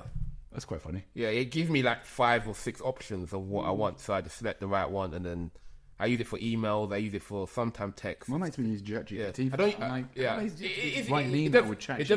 It does have AI software incorporated in it. So that's what I do in terms of like communicating. It's a lot of these tools, isn't there? Like, I mean, do you? It's helpful. It only costs me £14 a month. Wow. Yeah. But I would definitely like once if what's interesting, having been a teacher, like because I was early years for years, I'd often suspect that some children were dyslexic and you could never put them forward for a test before they were 4 because it was considered too young. Write anyway, Yeah, but often they would say, even when a child is 7 or 8 and you send them for a dyslexia test, he's like, fucking hell, the wine's gone. Yeah, Marlon's like, Jesus, he's shocked. He's shocked. Oh, yeah. I bought my beer as well, bless. I remember I've done that a few times ago. Jesus. Yeah, you know what? I mentioned before. I did that on Wednesday. I was a bit like, well, I should probably not be doing it. It's like... we actually stopped drinking when we record our podcast. Yeah. We did it for the first those 5 really boring episodes. We did it for the first 5 episodes. We did it for the first 5 episodes, and then we stopped drinking when we were recording until this is the first season back that we started drinking again. It's like season 3. I actually got a job because of that one we did on drinking, and it's me just like, drinking's terrible. Like, you're absolutely pouring it. Yeah. I mean, you still drank, but I stopped drinking until now. Yeah, you did about 6 months, didn't you? Yeah. Really so the whole season 2, I didn't drink. Most of season 1, I lasted 10 days when I tried to quit drinking. Yeah. Did not go well. I think it's the part that got me fired. With the teaching, even when kids are at 7... Right, and you could put a child forward for a dyslexia test, and what you'll get back is could be dyslexic. So sometimes you never get a definite. So that's why some people just don't go for it. Yeah, that's why I have for ADHD. I got flagged as a child as could be ADHD. But my mum was like, well, this person's diagnosing every kid they see with ADHD and making money from it. Yeah. So there's and then the other person said I wasn't, and then lo and behold, turns out it would have been a lot easier. But equally, I don't think I'd have had the same life and I would have been as happy. As I've worked with a lot of kids that have had early trauma, and actually some children, especially in boys, you get to the age of 7 and a lot of the traits of ADHD can also be identified as CPTSD. Yeah, I think I had a mix too. So that's why it's difficult, and even like a friend of mine today. Again, it's not my place to say, but she's quite proud that she's got the diagnosis. She's trained to be a therapist. She was a teacher. She's just been diagnosed as ADHD. Her son's got it. Her husband's got it. She got the same thing. She got, and they're realising that her brother's probably got autism. Her dad probably had it. And it's this, and like you say, it's this liberating moment of like, Wait, Dad have ADHD? No, I don't. We don't know because he's 72, but I doubt it. But there are little things that I've noticed that used to really piss me off. If he goes in a supermarket, he gets super annoyingly anxious. We went shopping the other day, and all I wanted was I wanted to make sure I got the right thing, and he's 70 something, and he threw a full on hissy fit. And it was really weird. He had a storm. I don't phone base. I was sitting there, I was so embarrassed, but at the same time, it's like I kind of understood not being it able differently. to manage. I was like looking at him, I was like, look, go outside, have a little calm me down strop, and he's like, all right, well, I'll be outside, and I was just like, fucking hell, you're an adult, and I was just like, but it's not fair on him, and it's because if you think of Maslow, if you think of the hierarchy of needs, I've heard that since. Have you not? It's funny. So Maslow's in psychology, you've got the hierarchy of needs. So obviously your basic need. Go up, self-actualization is at the top. I remember when my mum was dying, Mum, for the last 10 days of her life, she was in a hospice, and I used to sleep there, and the nurse, I had these really in-depth chats with the night nurses, and this nurse said to me, from what you've told me, it sounds like you've just actualized before your father, or, before so you can be... you could be like the youngest child in the family, but you can be further along the ladder than your parent, and that's why you get the frustrations, you get the fucking hell, why don't you get me, why don't you just understand me? As a child? No, as an adult, you realise that you've got... So basically Maslow says you get to these stages, and at the very top you self-actualise, which is when you really think you know who you are. For some of them, you need food, you need... Your basic needs are shelter and water. Yeah.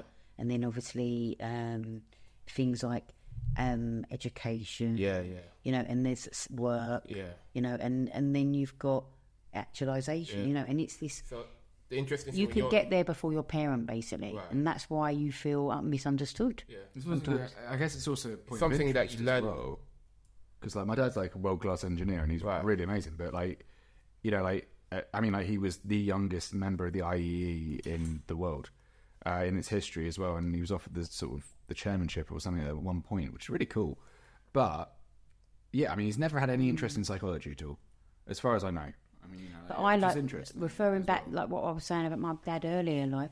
I got to a point recently where I said to my dad, "You know what? Thank you for teaching me how to ride a bike, and thank you for teaching me how to swim." Because I realised I'd spent my entire life going in there like a bull, and he going, "You never did this. Why did you act this way? Why was you like this with such and such?" And no one, regardless of the wrongs that someone has done, if you're constantly met with that, you're never going to respond well, because you're going to feel like you're attacked. The moment I changed my pattern and went there and said, "You know what? You've taught me quite a lot." I bet that meant a lot. The moment that I switched it, I then found that we could have a better dialogue. You said that to him. Well, I just think that... Not in a negative way. I think that change... I think my observation is that if you change the pattern of the dialogue you have with your parent, even if you're angry, actually step back and go, "But what good things has that parent given me?" And go in on that. In teaching, we call it 2 stars and a wish. Yeah, so in a way, you go in and you give 2 compliments, and then you kind of give the... For every put down, you have to put up. You have to have 2 put ups. So, in a way, if you take that idea and you apply it to your parents, go in and be like, "You know what, I realise I loved it when you took me ice skating, and I used to love it when you always fixed my bike. Sometimes I wish that you might have been a bit better at supporting me emotionally." It's the recognition. And maybe it's a better way of approaching it. It helped. And I ended up having dialogues with my father that were... what I probably would never expect, he would give me a bit of clarity about my parents' marriage, and it's quite hard to open up to that about that to you, even as an adult. I'm sure. Thinking about ADHD, he had little memory.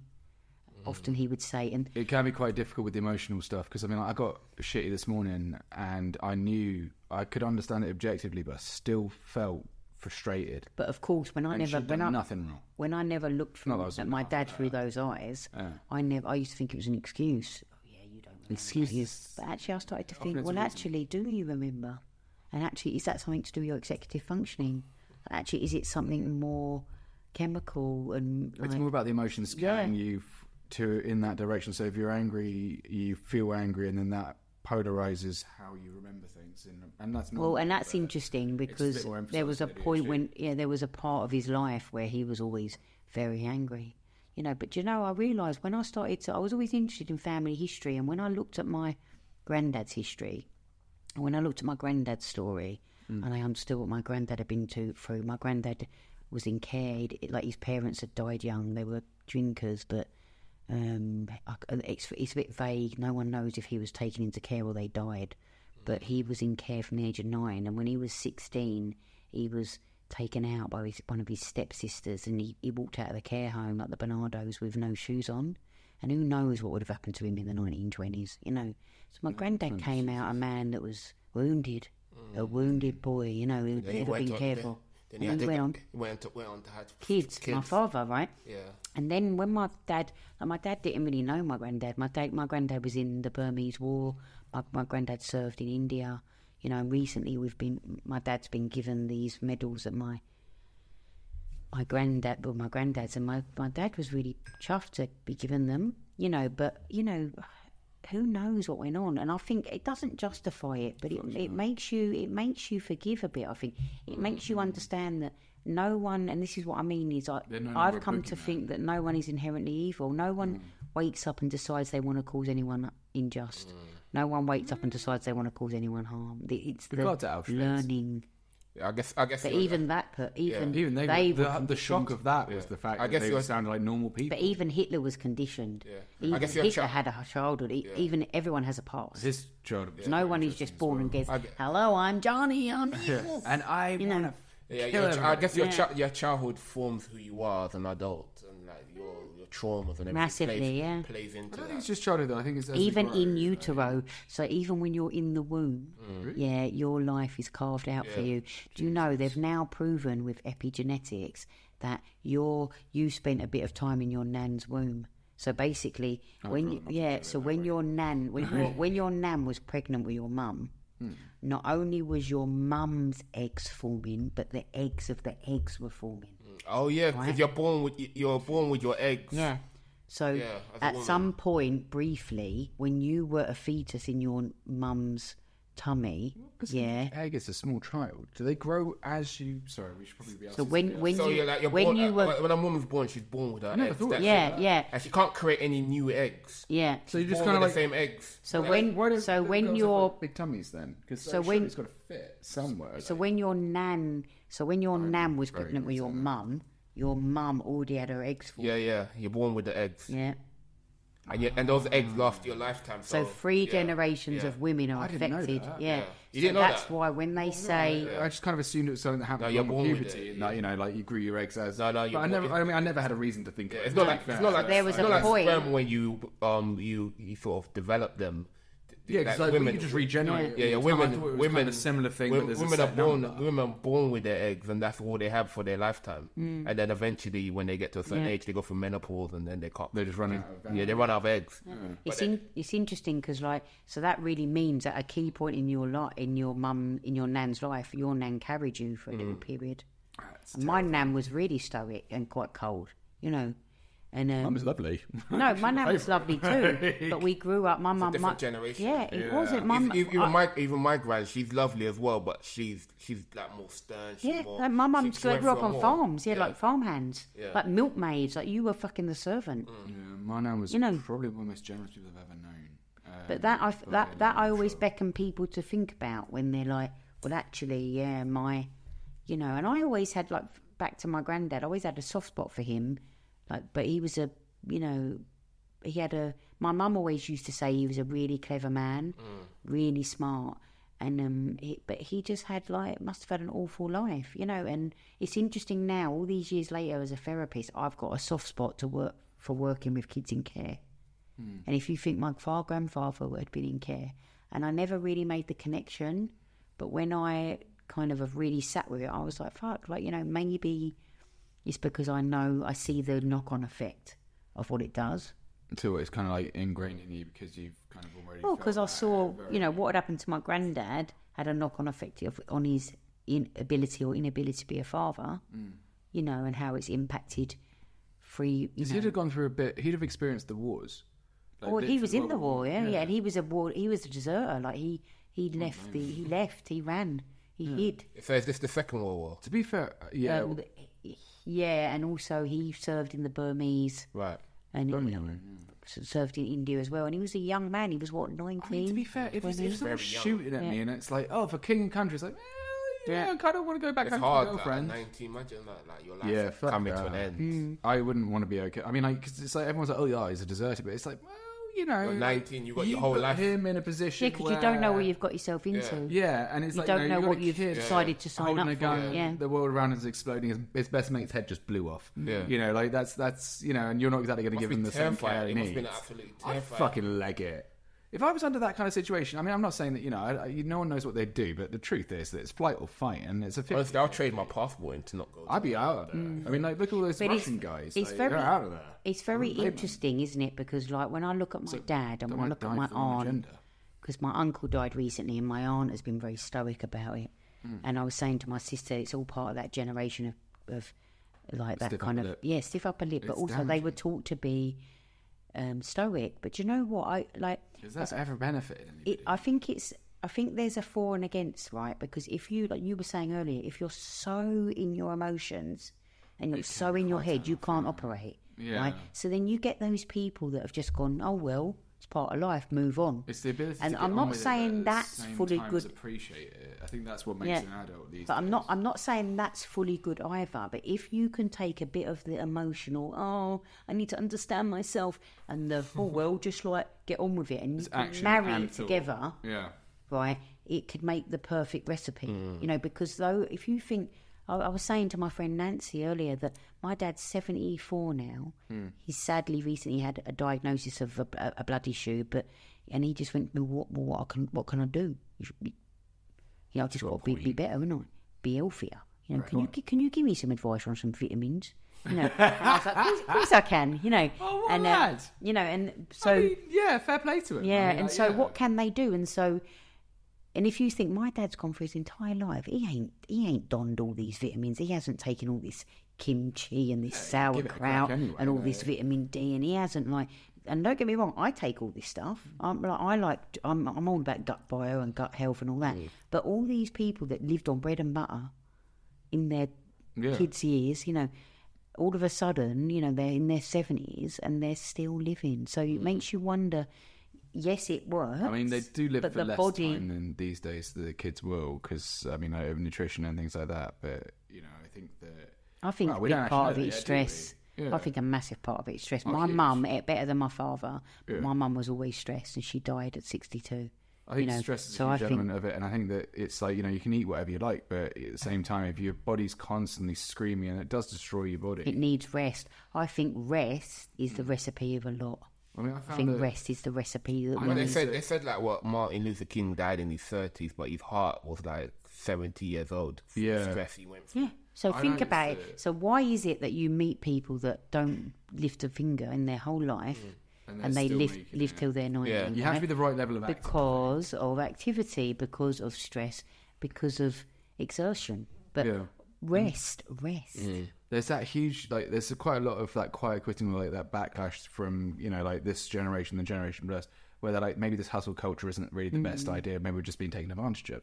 And it's true, I think, to an extent. I mean, having been a journalist, for example, I have no concept of what is, hard work to other people, and that's what I found quite difficult to adjust. That was the biggest adjustment I had to make. Well, it depends what you define as hard work. You can do a job where you don't have physical exertion, but your mental capacity is lobotomy. Tick, go, for one flew over the cuckoo nest.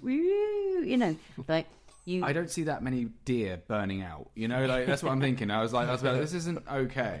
No one else gives a shit, enough of a shit, and there's me unable to sleep. This is not a normal thing. But it's physical rest for sure, because I think that if you get enough sleep and rest, and you can harness, you can see your body as a an ecosystem in itself, and you can honour the rest it needs, you're halfway there.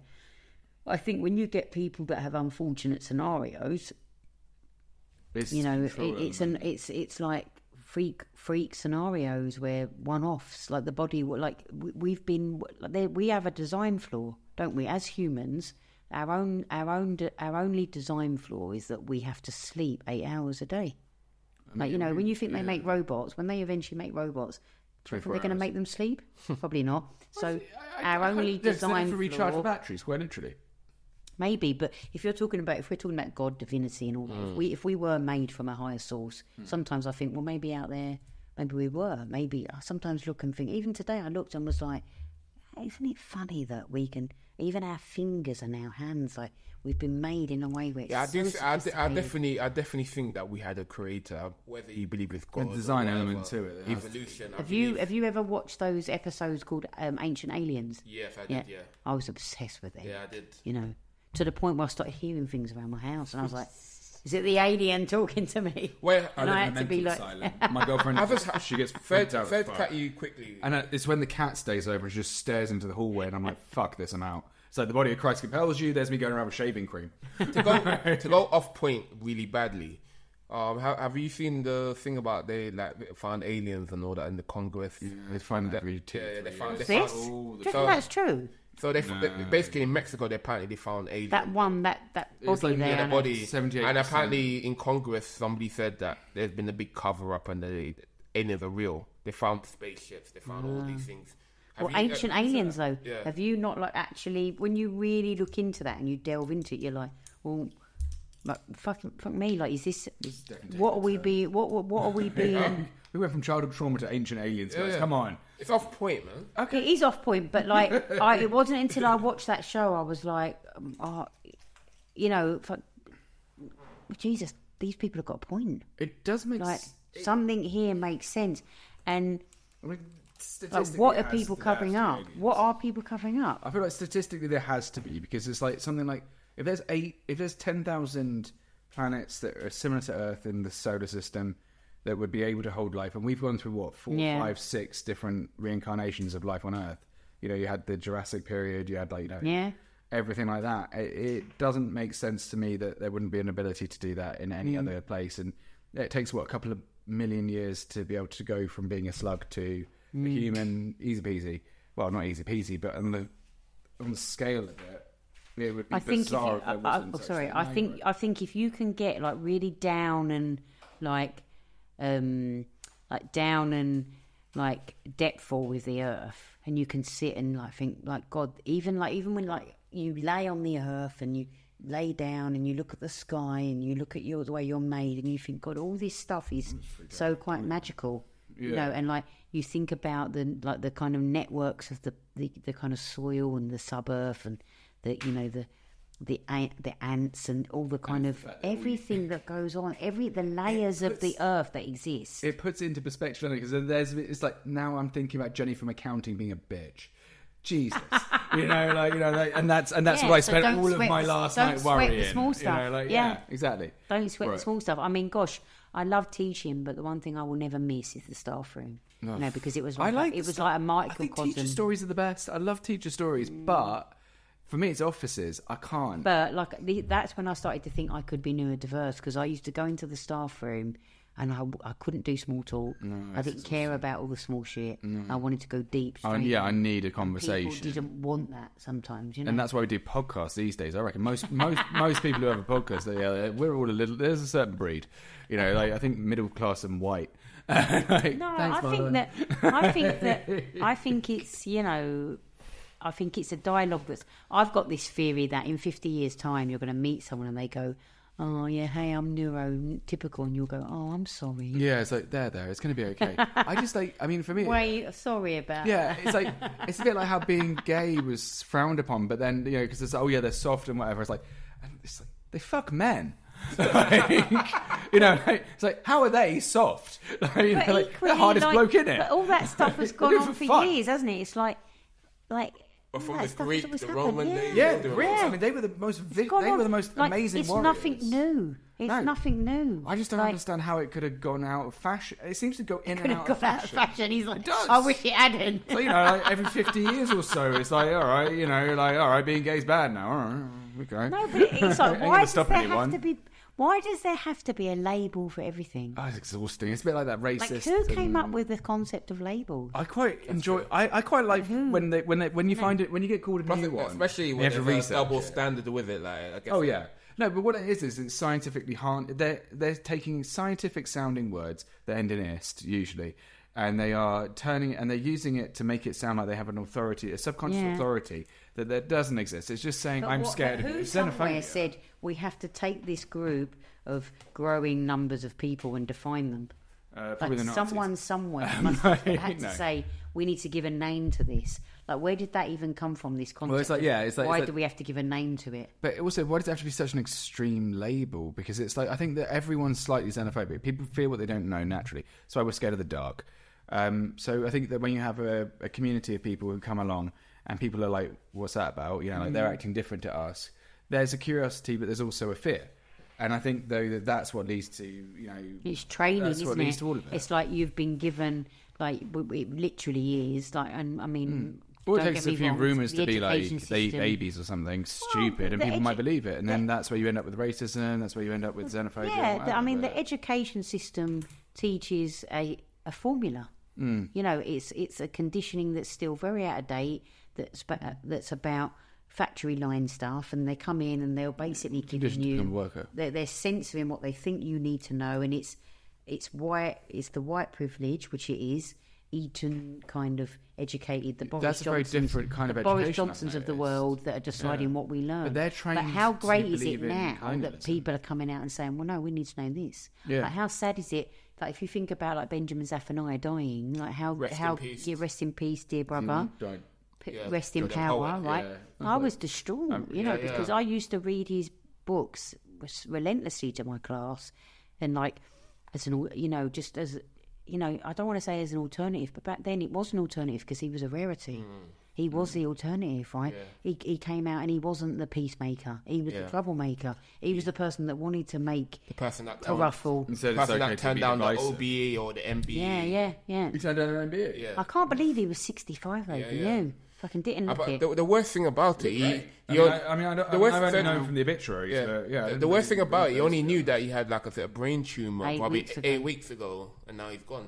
Sometimes I wonder whether that's like, I'm not saying there's a right or wrong, but sometimes I wonder, like, if you get to that point where there's nothing you can do, and you've lived a good life, and you ain't got to go through the hell of treatment. Because my mum went through a year of treatment. She had a rare cancer, like 20 in a million got cancer. Right? No one, fuck all research treatment, on that. right?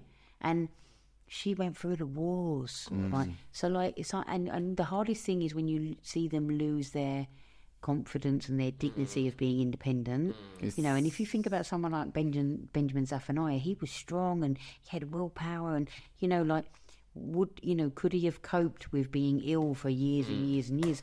So I'm not saying it's a good thing, but like when something's struck upon you like that, it's quick. Yeah, it's better. Quick. I'd much rather just go like that. You actually met him in person. Yeah. It was at Life and Rhymes, BBC Arts started doing that stuff, and he started presenting it, and it was beautiful that he done that gig, and it was nice to meet him, and he actually spent a bit of time living in Leytonstone, so myself and him chatted quite a bit about the work he'd done in Leytonstone schools, and phenomenal guy, but actually there's so much to him. It's the same with Lem Sasay. I love Lem Sasay as well, and actually Lem Sasay was there with Benjamin, and they had this rapport that was beautiful, like they were brothers. And then today Lem Sasay has put this post out saying he was my family, he was like my older brother, and but there's so much to poets I don't even know. You meet people where they're at. You meet people where they're at. Like if I went back, if I researched Benjamin Zephaniah, you'd learn a whole host of shit you never knew. Yeah. And it's the same. Like you read something that's current, but you don't know half of what this person's done. And It's I've 70 actually, years to I'll be recap in honest, 1,500 words. there's a handful of stuff of Benjamin Zaffino I don't know he's done, and I'm going to go back and have a look. Yeah, you need to. It's yeah. I mean, He was a legend. Yeah. it's difficult because it's like, you know, like how do you encapsulate a life in an obituary? And that's what we always try to do. We try and make everything bite-sized, but actually it's something shouldn't be.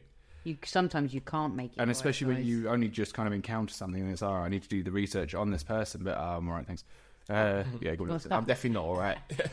Though I do need to go home soon because it's getting a bit late for me and I've got to get back. I'm about an hour and a half away. Before we wrap up, I want. Do you want some of mine? No, I'm all right. No, I'm good. You're like, you cockney, you stole it all. You little bugger. Well, you know, it's like, all right, boys, hands in pocket. She's going for the hooch. She's going to go for the cupboard. Before we don't leave her alone, Marlon. before we Don't put that in the fucking recording. I'm going to get it called 15. You're cockneyist now. Fuck off. Right? Racist. Jesus. I'm sorry. It got me. Yeah, that's fair enough. It's not a nice thing to be called, is it? But back in the day, a lot of cockneys were criminals. Yeah. There was a lot of people that were, you know, criminal activity. There's still a lot of people out there that do criminal activity, you know, like... You're going to get crime everywhere, aren't you? Otherwise it wouldn't be defined and there wouldn't be criminology, there wouldn't be a legal system. But also, when you get comments like that, you've got to realise that you either just block them, you know, and even sometimes you don't even have to succumb to their comments. What you do is you just block it straight away. No, but for me, what I take it, I always take negative comments as a positive because I feel like if I've moved you to the point that you actually had to write something, I've done something well because like there's so much content. There's so much content out there with TikTok, Instagram, YouTube. Is that you can ignore? People ignore all the time. The fact that I've done something that triggers something in you to comment, I take it as a positive. Yeah, but and if you're gonna do something negative, I'm not gonna even acknowledge you. I'm just gonna be like, well, okay, I've moved you somehow. I've made you think. Yeah, you've watched my episode and you've commented. I don't take it. I never take it as a negative. I like the ones where the people say, "Yeah, you know, this resonated with me." I think as a white person to be called racist, it's so scary. But actually, it's a painful thing. It's all bullshit as well. Like for the pretty switched on, fair, loving, empathetic white person, I think to be called a racist is it's an insult. It's an insult because the average, you know, of course you're always going to get the wrong uns out there, and I'll be the first to put those wrong uns in their place. I think it's racism and their sort of fashion of saying. It's a painful thing because there's a lot of people out there that strive to do. It's a nasty thing to be called. It's inaccurate because it's like, I mean, like, don't worry. Unless you are it. There's racist and there's sort of saying something that's like that sounds racist or something that's, you know, like that can be misinterpreted. I mean, like, for example, if I was a copper and I pulled you over because you were black, then that's racist. If I'm a copper and I pulled you over because we happen to be in a predominantly black area and, you know, like, and you're driving a car that looks a bit like it's been stolen, that's not racist. No. So it's the reason behind what it's the story behind it.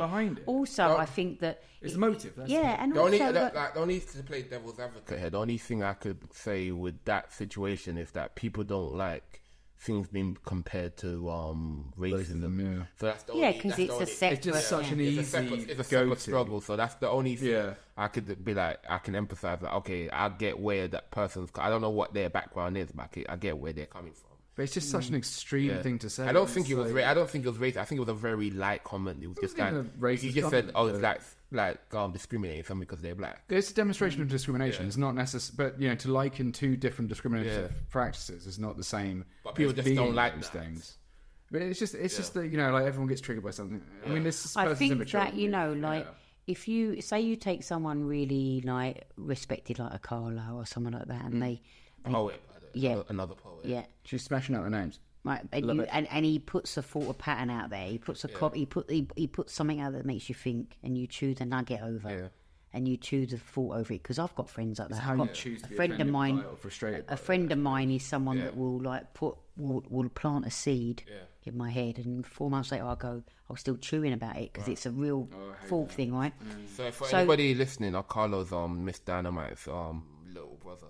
Yeah, so you take him. He wrote a book about racism. Phenomenal Great bloke. guy, yeah. But you take something like, if he puts a nugget, you know, and in a way maybe he could say, you know, he could say something risque and he'd still put a nugget in and people would chew it. right? I think that it's difficult when you... I think there's still so much unsaid dialogue that needs to be said around everything. Like, you know, I think there's a lot of like I want to articulate this right, but there's a lot of like kind of white narrative out there that wants to be heard, right? And it's a valid whiteness, you know, and it's not about it's not got any negativity attached to it. It just wants a voice, right? But I think even though it's not going to offend anyone, people are still finding it. Yeah. People are still scared it's going to offend. So therefore, no one's coming out and saying anything. Yeah. And it might not. The dialogue that needs to happen has got no connection to race. But maybe people are scared that if they come out and say something, people are going to connect it to race. I think that's a problem. Yeah. I think that's a problem. So society connect it to something so divisive. Especially in America. I feel like I feel like we should be able to have dialogue about racism, dialogue about race, dialogue about being who you are, without it being like you're a racist. You should be able to have those dialogues in society. You should be able to make jokes about sort of things like that, but in a way that's not. Where you don't. I mean, I think it's that overbearing consciousness because it's a point of comparison, and like you're saying, in the same way people don't want comparison. If a white person comes out, like you say, and you might say, I've had this difficult scenario, it doesn't compare based on what black people have been through, or, you know, Indian people or the Sikh have had to experience in the Kashmiri divides, and you know. But people still feel they want to come out and voice it. But maybe sometimes that some people don't know how, like because they don't want to offend. And there's stories out there. And the way I see it is, it's not about tit for tat. It's not about your story. Where does it score on my story? It's about these people. There's a whole host of people that might just want to record their stories. They might just want to share their oral history of the time. Yeah. So if I went back for 70 years and I interviewed someone from Cockney London, their story about Cockney London would be very different to 50 years forward.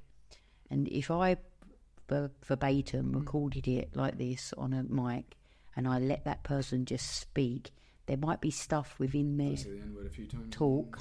There might be stuff within that talk, not necessarily that, but there might be stuff within that talk that isn't necessarily, I'm not saying the M word, but it might be politically incorrect. But they don't mean no harm by it. It's just that they were taught that at the time through the culture. They now know it ain't right. But nonetheless, that's how they were conditioned.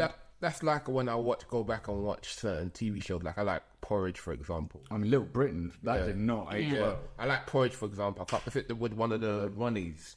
Yeah. And he was like, some of the jokes that was made of like anti-black. Oh, that's so wrong, isn't it? It's wrong, but I enjoy that show. I don't think it should be taken. You did it at the time, perhaps you didn't. Yeah. But I don't think now we should be retroactively be like, take that. We want to reproduce certain jokes. Well, no, because it's still part of the kind of history. It belongs in that time. It's an interesting point. Yeah, it's an interesting point. I mean, did you ever watch episodes of Some Mothers Do Heaven? No, I didn't. No. Did you ever watch the Alf Garnett stuff?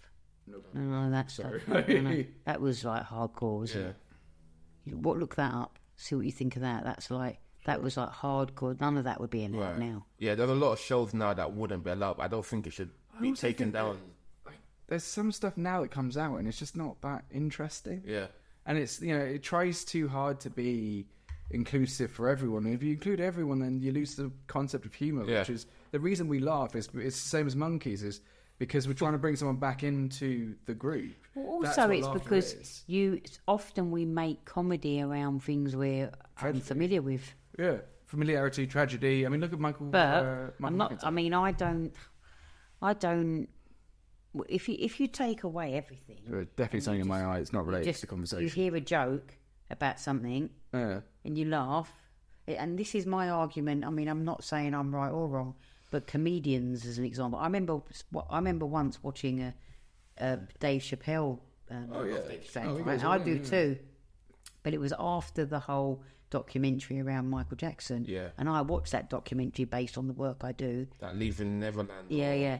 And I was like, things were a bit shady for me after. So I was like, well, this is a bit. This is.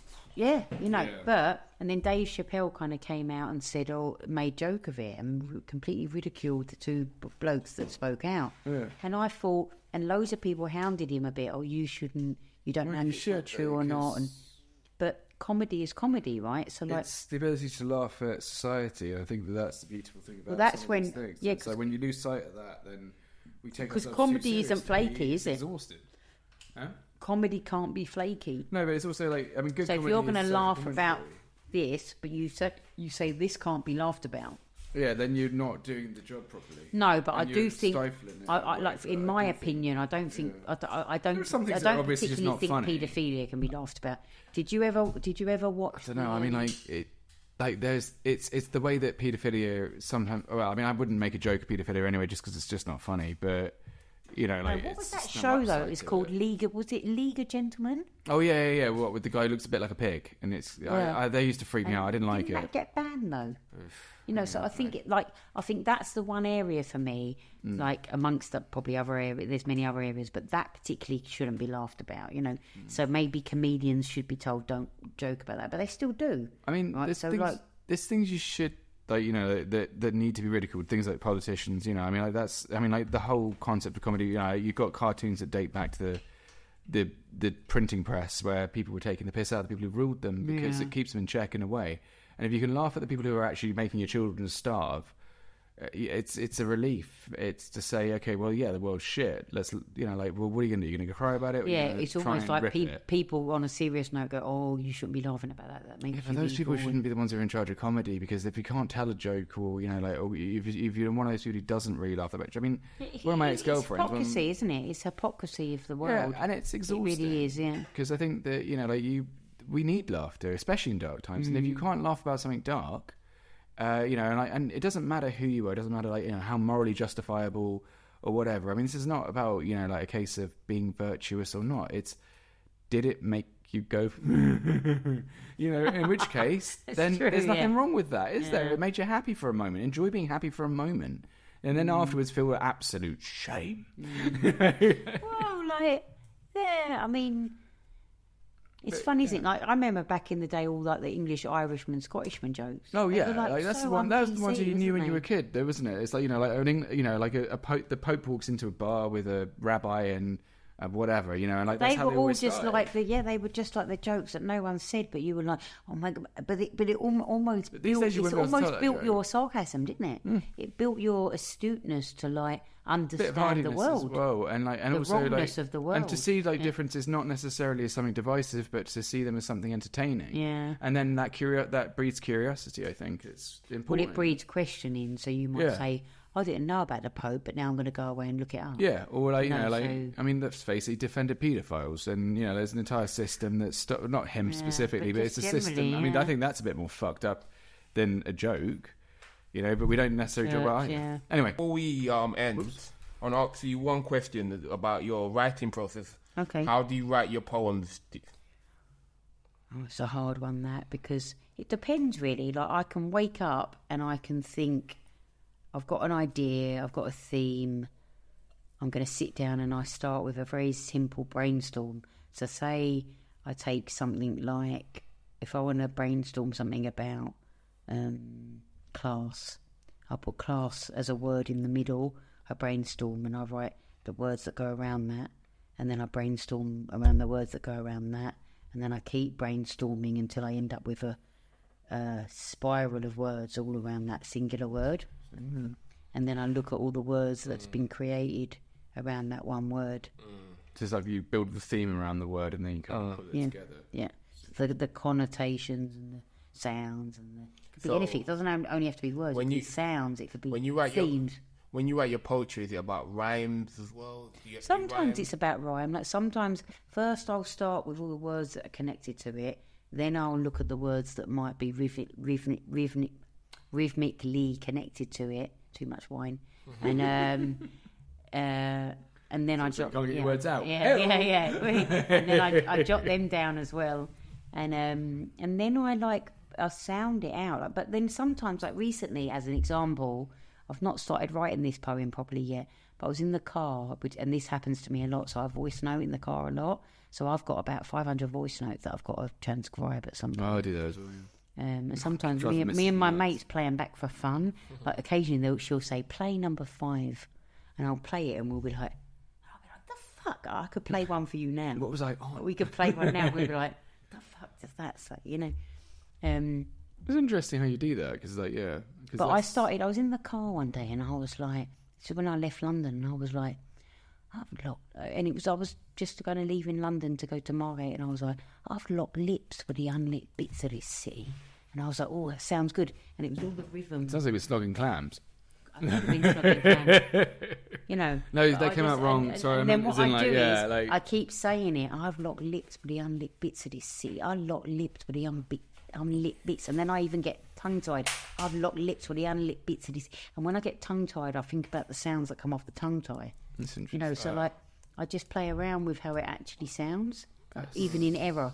In error is good because it's like, yeah, it's that whole red lorry, yellow lorry, and then the next thing you know, she's like, blah, blah, blah. So do you actually write it down, or do you try to memorize it off the top of your head? Sometimes it comes to me as a rhythm, as a word that sounds nice. Sometimes I write it down and I've got a theme and I think I really want to write a poem about this. Let me try and come up with some words. It can vary, so it depends. Like some poems I've written purely based on something that's set. Like I've started with one line, and then I've run with it. And then other times, like one of my poems, "No Anagram in I," which I've not read for a while. I did an Instagram post, and I wrote it as a caption. The first paragraph I wrote as a caption, and I looked at it and I was like, "Fuck, that's a really good opener for a poem." And I took that caption. And I've just run with it, and I wrote a poem off the base of that caption. So I think it just depends on like the little epiphanies you get in life. Get these little epiphanies, and you're like, "Oh, I'm going to run with that," because that's the story. You never know if the story you're going to write is going to be shareable. But what you've got to know is that you've got to back your own words. So if you're backing what you say, someone else is going to resonate. That is it. You know, like you're never going to be certain that what you're writing is okay. Yeah, but you've got to back it. Yeah, and then you kind of edit it again and again until you're proud of. So sometimes it can be like there and then. Like my poem about my birthmark took me about 7 months to write. And it is a powerhouse poem. It's like a 7-minute poem, but it packs a punch every time for me. And this is the irony. When I perform it, it packs a punch for me. Because it's my little girl saying, that's where the passion comes from there. And that's why it's there. And then sometimes I've written a poem in like 2 days. You know, it's weird how the ones you put the least effort into tend to resonate the best. That's what I found with articles. Is like one I took 5 minutes on, and it's like 10,000 views, and the other one like I spent a week. That goes with everything creative you do. You never know what's going to resonate with people. So you'd be like, you put a lot of effort into something, and then you're like, this is going to reach people, and then nobody cares. And then you do something in like a minute, and everybody. I mean, the article that I wrote.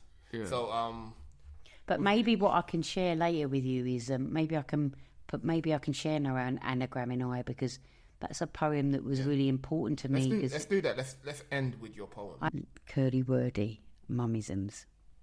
You often told me to never judge a book by its cover. You might not know the half of it, and the story inside distinguishes the fighter from the lover. You were quick to remind me to judge people by their acts of kindness, so I could relinquish all rights to those with a selfish kind of blindness. You were adamant for me to always be myself, even if it meant being left on the shelf by men who are more selfish than women, you'd say, and those with hearts on sleeves usually pay. Men don't suffer from piles, you'd joke, because when God created man, he created the perfect arsehole. to see past the stars in your eyes, check their bankroll, avoid the ones who want to control, and find someone who's an equal. They'll cherish you and make you whole. Make sure they don't mind putting on a pair of marigolds. Now, don't go giving your cake away to any Tom, Dick or Harry. And don't think a girl's role in life is only to have kids and marry. Be a woman who endlessly strives for her goals. And don't be coerced into quenching that unquenchable thirst. Immerse yourself amongst the diverse verse of the many, not the few. Often those with indignant eyes are less likely to screw you over in life. It's hard being poor, but money, it doesn't breed happiness, it gives you choice. And often those without it have to shout with a louder voice, so mean what you say. But don't be mean when you say it. Be the maker of your own merit. And you know, when you're down on luck and low on bread, keep your head and remember that money, it doesn't guarantee life's riches. There'll be hitches and bitches and glitches and snitches, and you'll likely need many a stitches. But switch it and let it be a marker of what never to be. Often pain helps us read and truly see. So make sure you run with that resourceful code and you use what that East End jungle bestowed. I'll be rooting for you with all that we sowed. And when you hit that ceiling made of glass, remember you can't buy drive. Oh, but you can't buy class. If people make assumptions, they're the arse. When you think you've got it hard, know that people have it harder. But if you knuckle down, worship that library card and do your best, they won't only judge you by the size of your breasts. You'll be able to fly from this struggling nest, my girl, knowing you are more than enough. And you'll break free from the piss-poor handcuffs. Oh, Maggie, she may have given us our right to buy and Blair your right to an education, but be your own blurred class creation and defy anyone who tells you you can't, because you really, really can. Thank you very much. Oh, very nice. Woo! Wait, can we click? We have to have it. Got click. Go on, click. Sorry about the first one. It's been so long since I've wrote. You could use like, an extra of that. I use a few bits and bobs, Like, I mean, it's just that's a really long one, but it's like I just haven't performed it in a while, and also maybe it's not where I'm at. Like, you know, like when you perform stuff. Yeah, thank you. One, yeah. Like I think that one was quite good. No, anagram and I is quite a deep. Can we have the copy for it? Like, yeah. And then we could just use that and just put it underneath or something. Let's begin the wrap up. Oh yeah.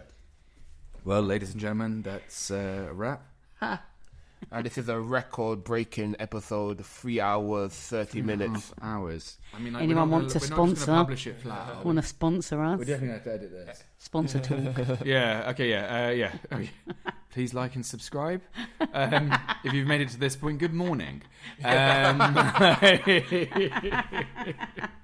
Well, yeah, we want to thank Curly Wordy for joining our podcast. It's an absolute pleasure to have you here, mate. Beautiful, thank you. I mean, like, that conversation took a few turns that I didn't actually expect myself. I mean, we did not prep for half of that. Yeah. It's always the best, isn't it? It's always what you don't plan. Well, we planned it, obviously, otherwise you wouldn't be here. But it's been an absolute honour and a privilege to have you here. And honestly, cool. It's been really nice. I've learned loads as well, which has been really good.